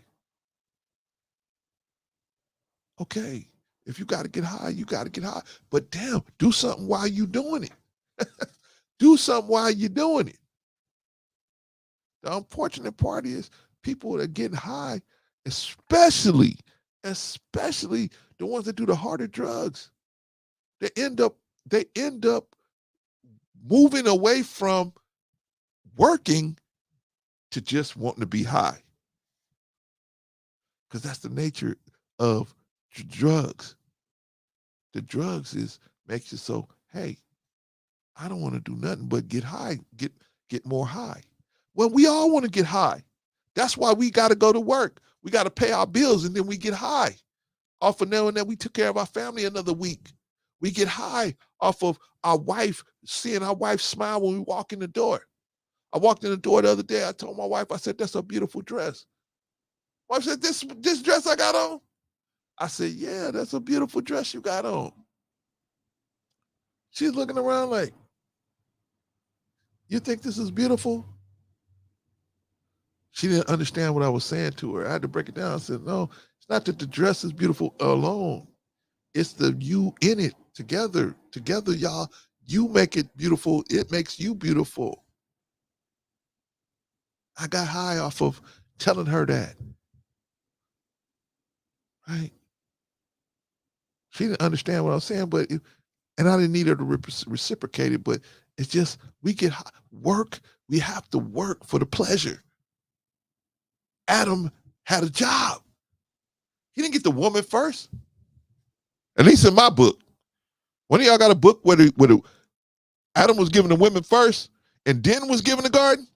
Let me know. Bring that book up here. But he was given a job first. He was given work first. God, you cruel. You gave him a job. You should have just gave him the woman first. Look how we act when we just out here chasing women. We throw our careers away. We throw our lives away. We throw our families away over what? Over women. Over women. It's got to the point where women don't even expect anything from us anymore. They don't expect a man of virtue. They don't even expect that no more. They don't even expect a man that's going to do what he say and say what he do and do what he say. They don't even expect that.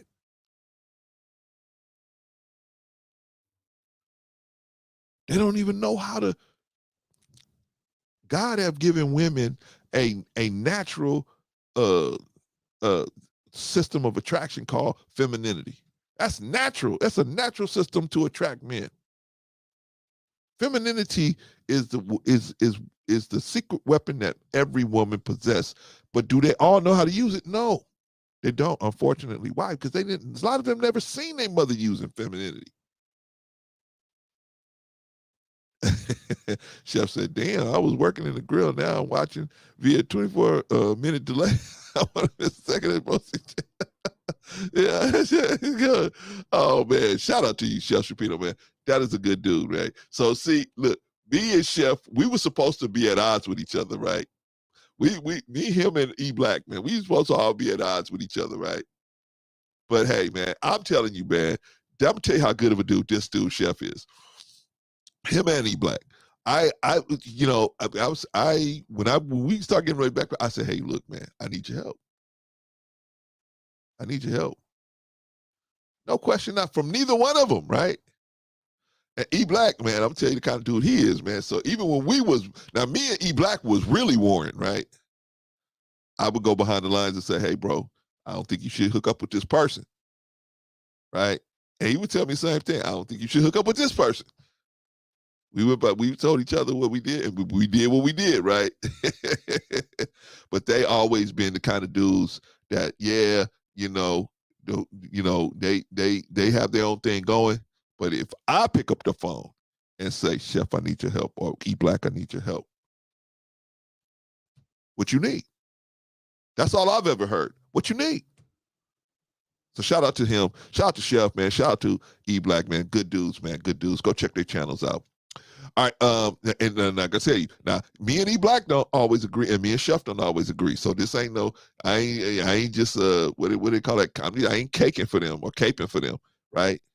They just good dudes, man. You know what I'm saying? We don't always agree on everything, right? So don't think that. But shout out to those two brothers, man. All right, yeah, man. You got to get a natural high. See, we're supposed to get high off of our work. That pleasure is supposed to come in. Those endorphins are supposed to shoot in because we did our work. And when we complete our task, when we go across the finish line and we fall down from exhaustion, the pleasure's right there. The woman comes right there. Baby, let me rub your head. Let me run you a bath. Let me do this. Let me do that for you. But that's what the woman's supposed to do. That's what she's here to do. But we have lost our way as men, and we don't do anything to get pleasure anymore. So therefore, they don't see in us, they don't see the hard work that they supposed to see. See, when a woman see a man work hard, that's a natural aphrodisiac for her. That's a natural aphrodisiac. That will turn her on because you ever see a woman when she see a man in uniform, she know a man work hard? That's a natural aphrodisiac for her, man. She would just automatically start thinking, oh man, that's a good dude, man. And if she got any closeness to this man, how many of y'all, man, if you ever had to live with an aunt or a grandma or whatever, you get off of work, man, you laying in bed, you be thinking to yourself, man, I wish I had, egg and cheese sandwich. Here come grandma with the egg and cheese sandwich. You didn't even have to say it to her. She already knew you wanted it and brought it to you because she's seen you, how hard you worked. We're not even talking about women that might have sexual interest in you. We're just talking about women in general. Yo, mama, man. My mother would say, man, you know what? She said, every birthday, I'm going to fix your favorite meal. She know what my favorite meal was. She would fix it every birthday, man. I'm a grown man. I got a wife. My wife would say, I'm going to defer to her. I'm going to defer to her. Right? We as men, man, we got to step up. And I know that this is not a conversation that a lot of people want to have, man. This is not, a lot of people really don't want to address it. But I need to address it. We gotta change as men. That's the way black women will change when we change. Because they'll be forced to. They'll be forced to change. If they want to be in relationships with black men, they're gonna be forced to change. But we can't put that on her. We got to put that on us. So the point is, and here's another question: why would a sister's head be so messed up where she would go and do something like this? What are we like? If she was really looking to be in a relationship with a man, would she really have done something like this? Well, maybe even not even a man. She's a lesbian, right? Even if she want to be in a relationship with a lesbian that's trying to treat her right, would she have done something like this? See, we got to understand, man, a lot of our sisters, man, they damaged. They're damaged. When I say damaged, yes, they look like they got it all together. If you talk to them, they sound like they got it all together until you dig deep enough. Till you dig deep enough and then you find out, oh, there's trauma here. There's issue there.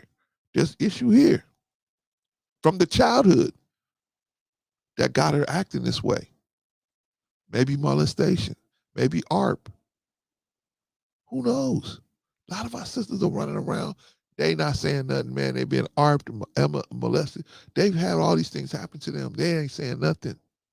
And they haven't got no counseling, no nothing for this.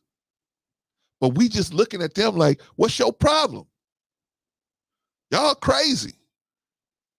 They're not crazy on their own. Something happened. So we got to find out what's happening and stop it from happening anymore. It's a cycle. It's a cycle of foolishness that we got to jump in there and fix as men. All right, y'all. Thank you, family, for listening to your little brother, man. I'm just up here trying to encourage us to do better. You know what I mean? I don't care where we at. Some people tell us, they told us when we was their advisors, right? They told us, hey, man, you got to stop even trying to extend help to this person, right? But we say, hey, look, it's not our job to decide who is worthy of help or not. Our job is just to put the life preserver out there. If they grab it and come on up, that's on them. If they throw it back to us, hey, it's on them, right? That's how we got to look at our sisters. That's how we got to look at our people, man. We got to look at our people, man, so we can, some of them ain't gonna come, man. Some of them are not gonna come with right teaching, man. They just not. Okay, I accept that, but it's not my decision whether they are worth even the offer, right? That's not my decision, because I was one of those people that was out there that was crazy as hell. I was, and people came to me, and I fought them, and they stayed on it. And look at me today. Don't even resemble what I was 20, 30 years ago. Don't even resemble that. Right? But it's been a long work. It's been a long work. Chef Shapiro said, I don't know. I don't throw words around willy-nilly. I love you, bro. See, the next time we speak, I will qualify and quantify that statement. Thank you for being you. Yeah, man. No, not even, man. No problem. I know you will. I love you too, brother. I know you will. I would never want you to change and be anybody else but you. Definitely wouldn't, right? I would only respect you for being you, man. So, you know what I mean? And then, you know, sometimes we're gonna agree, sometimes we ain't gonna agree. That's not the point. That's not the point. The point is, man, if you need me, I'll be there. If I need you, I know you're gonna be there because you already proved it. You already have proven that to me already. But anyway, family, thank you all for listening, man. I have to get out of here, man. We already 3.5 hours, man. I gotta get out of here, man, because it's especially for you guys on the East Coast, it's probably 12:30. So I'm gonna let you guys go. Come back on Sunday. And we'll be back on Sunday, right? We're gonna do the full show, Black History Minute, you know, saying Black family, et cetera, et cetera. And then we're gonna have a topic for you, right? Unless something came up, unless something else comes up, right? But until then, man, this your homework. Tell somebody that you haven't told in a while you love them. Just tell them you love them. Hey, I love you, right? They don't have to be in your house. They don't have to be in your bloodline. But that would probably be quicker. But just tell somebody that you love them, man. Just so like the brother just told me, he said, I love you, bro, see? Okay, right? That's your homework, man. You know what I'm saying? I told him, hey, I love him back, right? I just, you know what I mean? One thing I love about us as Black people, we don't see it all the same way. And we have so many different ways of saying it, right? That's what I love about us, man.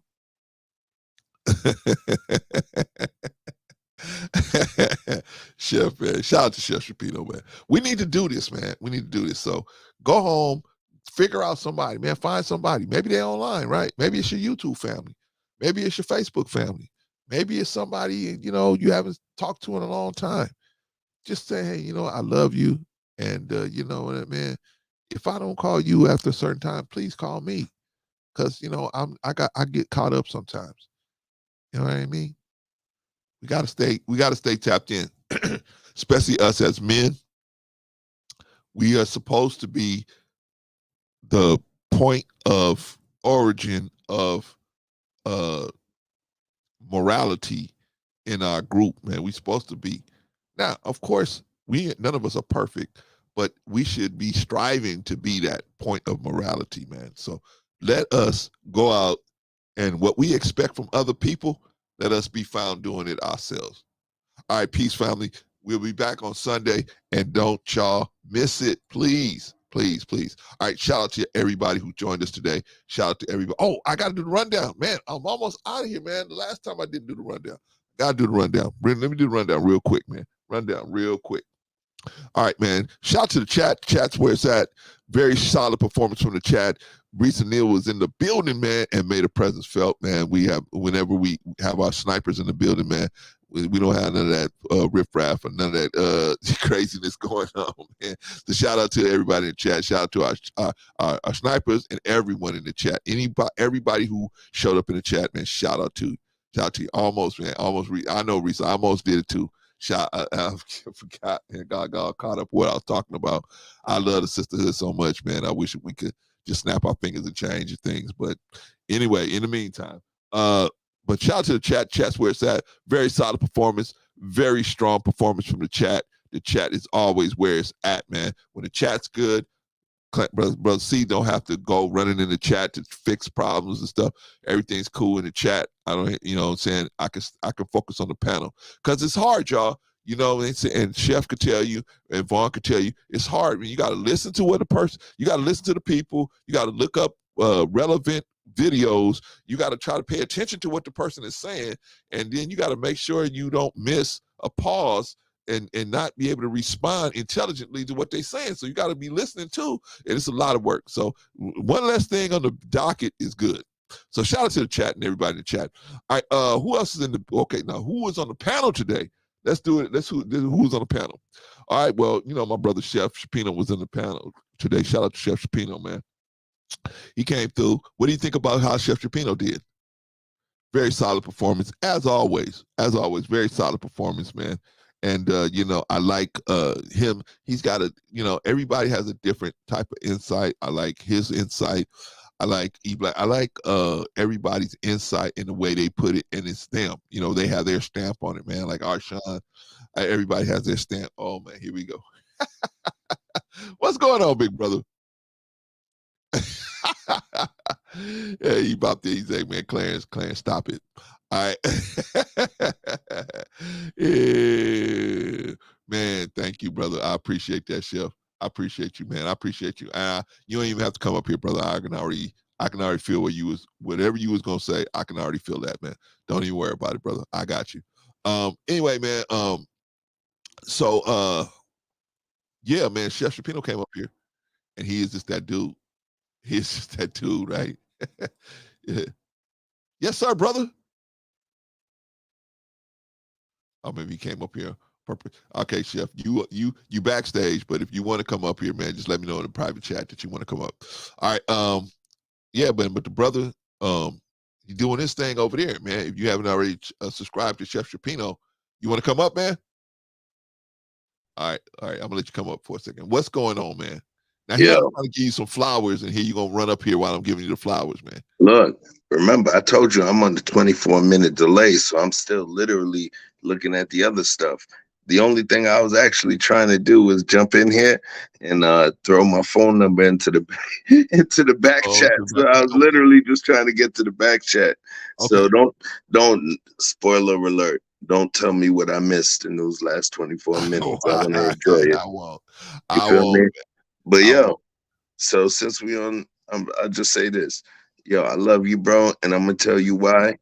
While we on camera or while we on the stream, you one of those dudes that no matter what you see is going on within the community, you stand 10 toes down on your square. You a good dude. You move humble. You walk soft, but carry a big stick. Pause. Right? We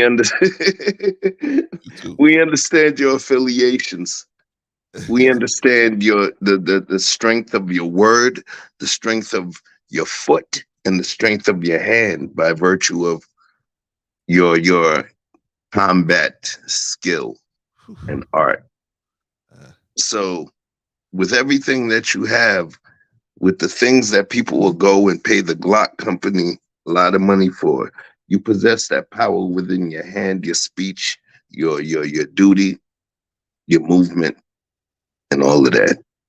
And, you've always moved within a positive vibe. You and I have never had problems. You get what I'm saying? Not really, no. The only time when we talked about the advisor thing, it was me. It was literally, if you think about it, it was me speaking to how I felt that I thought you should have used your great power. So it was still a sign of respect, me even calling you considering you an advisor, right? Yeah, I know. But you a good dude, and quite honestly, you were in this game before me. You should have been in here past 1,000 before me. So at this point, I'm proud to say that more people are seeing, and there's a level of consistency. Like I said, I put you on the community wall. I rock with you, bro. Thank you. And let's let the rest of them know, bro. It's time. I appreciate you, and everything you said about me, I feel the same way about you, brother. I feel the same way about you. There's never been nothing but respect. Even when the advisors go check the go to this man's page and watch the advisor cartoon, right? Go watch the advisor cartoon. It's gonna make you laugh. What was it? It was something with the advisors, camping with the advisors. Camping with the advisors. Camping with the advisors. Yeah. Go watch Camping with the Advisors, man. You're gonna see Broski in a whole new light. Yeah, he did a whole cartoon, man. But I knew it was love. I knew when I saw it, it was love. It was an expression of love. So I knew that. I mean, maybe it was a difference of opinion on how stuff should have went, but I knew it was ultimately it was love. I knew that. So I never had no problems with it. And Rico, same thing. He never had no problems with it. Everybody else, I don't know, but me and I definitely had no problems with the situation, man. But it had never been nothing but love between us, brother. Whenever I picked up the phone and called you and said, "Hey, bro, I need some help with this," you've been right there, and not only once, but twice, but 3 times. So you always been there. So I appreciate you, brother. You also have always been a man of your word, at least where I was concerned. So I always see you that way, brother. I appreciate you, man. And the words that you dropping out here, the flowers that you dropping for me, brother, it means a lot, man. I appreciate it, man, coming from a guy like you, man, because I see you as a millionaire in spirit. I see you as a billionaire in spirit, bro. And what people are out here trying to use money and trying to run around get money, people like you, people like me, we got it already. We got it already, right? I'm going to be the same person. If $1 million fly in my lap, I'm going to be the same person, right? I might have some more toys, but I'm going to pretty much be the same person, right? You say, I feel like you the same way, right? That's why I think we connect so much, because we got pretty much a similar kind of system, what do you call that? A spirit. You know, we kind of flow the same way, right? Right. Very similar, man. But then, can I please, Chef, please give you your flowers, man? Can I? That's what we do here, man. We give everybody who come up on the stage, we give them their flowers, man. Can I please continue to give you your flowers, brother? Hey, I ain't gonna argue with that. All right, man. I'm gonna put you down, brother. Thank you, brother. I appreciate you for everything, man. And stay you, man. Stay you. All right. That's our brother Chef Shapino, man. If you haven't already got a chance to get over to Chef Shapino's page, go on over there. You really want a funny laugh, go over there and watch Camping with the Advisors, man. Watch that cartoon, man. I don't know how long it took him to do that. I don't know how long it took him to put that together, man. But shout out to Chef for doing that, man. That was funny, man. I got you, Chef. Got you. I got that information you put there. Okay. Got you, brother. And I'm going to send you mine in just a second. All right, man. Let me finish giving Chef his flowers, man. Good dude. You know, always, if you go to his channel, he always have a similar thing, man. He pretty much doesn't let stuff get out of hand. You know what I mean? We've all learned. We've all came through things. We've all had stuff happen on our channels, right? Because we was learning, right? But now as we getting older, as we getting more down to earth in this business, and we see how it actually works and what the best way to approach stuff, we know, okay, we keep the nonsense away, right? The Chef is the same type of dude, man. Good dude, man. But how do you think he did today? I think Chef did it, man. You know what I'm saying? Very strong performance, very solid, very, very solid cat, man. Very solid dude. Very solid performance tonight. Very, very strong performance. Very strong performance, right? Shout out to the Advisors, right? But yeah, man, going over, Chef is one of my dudes, man. So that's you know what I'm saying? I can pick up the back phone and call Chef, man. And we can make some things happen, man. So shout out to Chef, man. But I know in the public, we wasn't supposed to be getting along, right? Same thing with E Black. We wasn't supposed to be getting along. But in the back, the back channel, I could call them and say, "Hey, man, I need help. I need your help with this, man." And they like, "What? When?" Both of them. What? When? What you need? Right? Shout out to those brothers. All right, let's move on down the line, man. We got to get out of here, man. What about Von Bryant? What about Von Bryant? Von Bryant was up here, man. How did Von do today? I mean, Von is always, man, very, very solid cat, man. We see, the thing about it is, man, we try to have a place where the solid people can come, man, and they can talk about any issue, man. And even if we disagree with each other, we're not gonna be at each other's throats, right? We might disagree with each other. Okay, well, prove that, Clarence. Make that claim stick. Prove that, Chef. Prove that, Von. What do you mean by that, right? But we ain't gonna be, you know, what? Vaughn, when I catch you in the streets, of Pasadena, when I catch you in the Dena, man, I'm gonna get you, right? We ain't gonna be doing all that, man. Jay Takashi, when I catch you in the streets, I catch you in these streets, right? Like, man, Jay, like, man, you don't even live in the same state. What you talking about, right? But shout out to Von Bryant, man. Very valuable helper of ours, man. We would not have raised all the money, gave all the backpacks out, went able to bought the computer that's over here, man. We still got to get that computer away, and carrying case and the software. So, man, we wouldn't have been able to do none of that without Vaughn, man. So shout out to Vaughn Bryant, man. Very, very valuable help over here.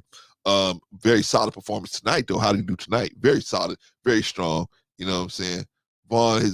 I think Vaughn is getting to know where to make a biggest impact. You know what I'm saying? And so he's able to say things and put things together. I'm telling you, man, somebody gonna come and try to steal Vaughn away, man. Netflix or something, man. Him and Sister Annie, man. Maybe even Patrice too. They're gonna try to steal him away, man, y'all. So we gotta keep treating them nice so they'll stay here, right? But shout out to Vaughn Bryant, man. Very solid performance tonight. Very solid, very, very strong performance tonight. Chef Shapiro said, I'm cooking. I'm trying to come to Cali to cookbook diff. You and the fam, let's set it up. Cook for us, man. Oh, man. Yeah, man. Hey, man. My food tour is coming 2024. Sounds good, brother. Sounds good. I'm in sunny Los Angeles. All you gotta do is let me know when and where to where to come see you at. And I'm there, right? That sounds good, man. Sounds good. Good. And I know Chef know how to cook, man. Chef, you know how to cook curry chicken? That's what I like, man. Curry chicken, man. That's really I like the islands way they cook curry chicken, man. Like the Haitians and the Jamaicans, man. Woo. Man, I found it one time. I found this dude, man. I knew this dude that could cook curry chicken. And I was so stupid at the time. He said, man, you want to learn how to cook this? I said, yeah, I want to learn how to cook it, man. It's good. He cooked the curry chicken and the beans and the plantain, all that, man. It was good, man, the rice and everything. I said, man, can you teach me how to cook this? He said, yeah, I can teach you, but you got to pay me. I said, what? I was young and dumb. What? I got to pay you? You crazy. This is before YouTube and everything, right? I was like, man, I ain't got to pay. That was the stupidest thing. I ain't never ate no curry chicken taste as good as that man's curry chicken. Never. And he was from Jamaica. Man, it's good curry chicken. Anyway, man. Just said, no, I got dibs on OG Patrice. All right. All right, man. All right. I'm not gonna stand in the way of nobody, but I'm definitely gonna, whatever you putting out there, man. If I can match it or exceed it, I'm gonna put it out. Patrice, Chef can give you 2 rocks. I can give you 3 rocks, right? Chef said, I can make. I'm Caribbean, man. What you talking about? Chef's like, that's an insult, Clarence. Of course I can make curry chicken. What are you talking about? It's like asking you, can you make a hamburger and french fries? Yeah, of course you can make a hamburger and french fries, right? Just in my parents are Haitian. Of course I can make curry chicken, right? I went into a Chinese food place one time, man. I said, yeah, I asked for some dish, man. Man, not only did the waiter look at me funny, the waiter called the manager. The manager came over. They all looked at me like, it was out here in West LA. You know what I'm saying? I was like, damn, did I do something wrong? They said, we don't serve that here. But you can go over to what's that place that served that like fast food, Chinese food? What's the name of that place, man? Golly, I can't remember the name of the place, man. But it said they serve fast food, Chinese food, right? They was like insulted. Like, I was like, what? They was like, we don't serve that here. We make real Chinese food. Shout out to Chef, man. All right, man. Let's see. Who was I talking about now? I was talking about Vaughn Bryant, man.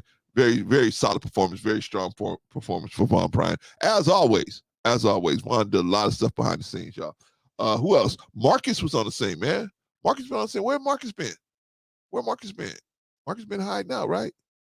Who knows, man? Marcus been on one of them details, man, where you can't say nothing, man. You can't talk to your family for 2 or 3 months, right?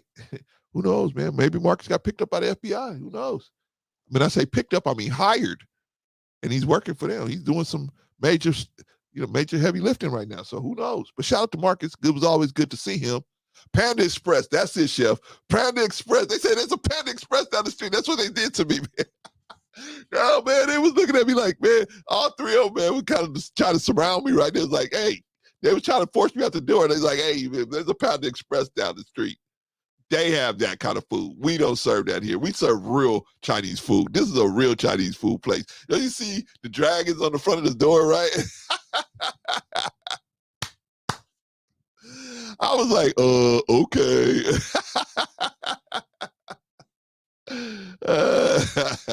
That's what it was, man. It was Panda Express, man. All right, man. So look, man. Man. All right. So who else was that, man? That was I was talking about Marcus, man. Yeah, shout out to Marcus, man. Hope everything is going good in your life, brother. You know, man. Pray for Marcus, man, because he was having some family issues with his illnesses in his family, man. So pray for Marcus, man. Marcus is a good dude, man. Marcus is a good dude. You know what I'm saying? So pray for the brother. But shout out to him for showing up. Appreciate having him on the show. Very solid performance as always for Marcus. Very solid, very strong. Very solid, very strong. Let's see. Who else? Let me write your number down, Chef, so I don't lose it when I kill the stream.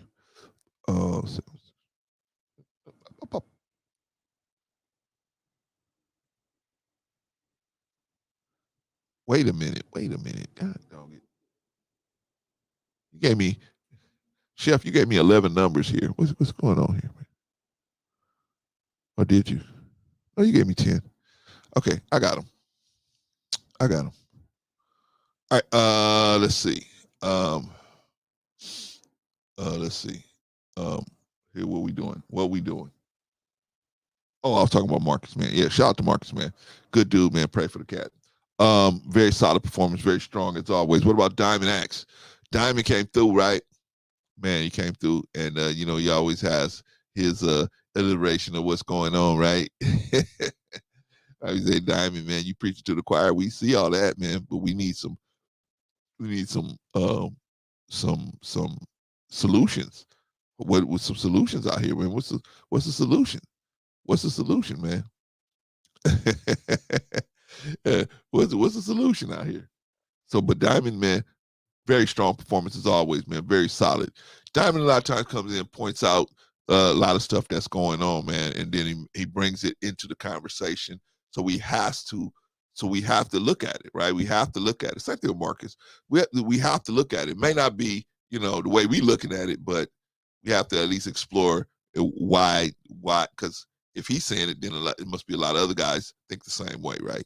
So shout out to Diamond, man. He's always solid dude. Very, very solid cat. Very solid, very strong performance as always from Diamond. And of course, Jay Takashi. What about Jay Takashi? All right, we got Jay. Wake up. Wake up, Jay. Wake up. Good.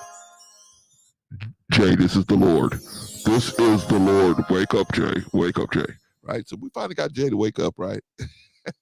But Jay always has. What I like about Jay, one of the things I like about Jay is Jay brings the young man's perspective to the show. And then so now we can see what a young man would think about the situation, right? So shout out to Jay. Let's see. I think that's it, man. Jay, very strong performance as always. And go subscribe to Jay Takashi if you haven't already subscribed to Jay Takashi. Just check him out. Check him out, man. You know what I mean? I can't promise you're gonna like these guys, but go check them out, right? Oh, who else was on the show? Black Man Unfiltered. Shout out to Black Man Unfiltered. I didn't even give him his props. Shout out to Black Man Unfiltered. But Jay, very solid performance for Jay. Very strong as always. Black Man Unfiltered came through, and shout out to Black Man Unfiltered, man. If you haven't already subscribed to Black Man Unfiltered, go on over to his show, go on over to his page, and check him out and see what he's talking about, right? He's building a little network over there, man. You know what? And this stuff, you don't get paid for this stuff, man. Not that much, right? When you just trying to start out, right? Me, I'm stupid. I need to go ahead and join the YouTube partnership program. I just haven't filled out all the paperwork, or did all the clicking. It's clicking and sticking that I need to do it. But I'll do it. The idea that they could give me something and I could get so used to it and they could take it away from me, that bothers me. You know what I'm saying? That bothers me. I've been thinking, man, if I could just do this and I wouldn't have to worry about them, but they can just rip your channel away from you. So there's no way you can get around it, man. There's no way you can get around it. You might as well get some money from it if you can, right? But anyway, I need to just go ahead and join. I could have joined. I should have just go ahead and joined. But y'all know it ain't the money for me, man. It's really not the money. It's getting the information out there. But you know what? There's nothing wrong with setting up, something where this could actually pay for itself, and I could just retire. Right? I've been with the city of Los Angeles all these years, man. I could tell them peace. I come do this. What I really want to do, and that's talk to young men and try to get them alternative ways of thinking besides the crap that they've been sold on Ghost and any of these other Snowfall and all this other crap that they've been sold all this debauchery with. Anyway, that's it, y'all. I think that's everybody. Black man, I think he did, strong performance, very solid performance as always. Yeah, y'all. So that's it. We're going to meet back here on Sunday, y'all. I don't know what we're going to talk about yet. Maybe, you know what I'm saying? Maybe Chef will hit me up. Maybe we'll have a discussion on something. Who knows? We'll see. But we're going to be talking about something. So y'all know that's the big show. So it's going to be about an hour before I actually get into the topic. But we're going to hit it. All right? All right, y'all. Until then, do y'all homework, man. And do y'all homework. Y'all remember what it was. And then I will see y'all on Sunday, man. Peace.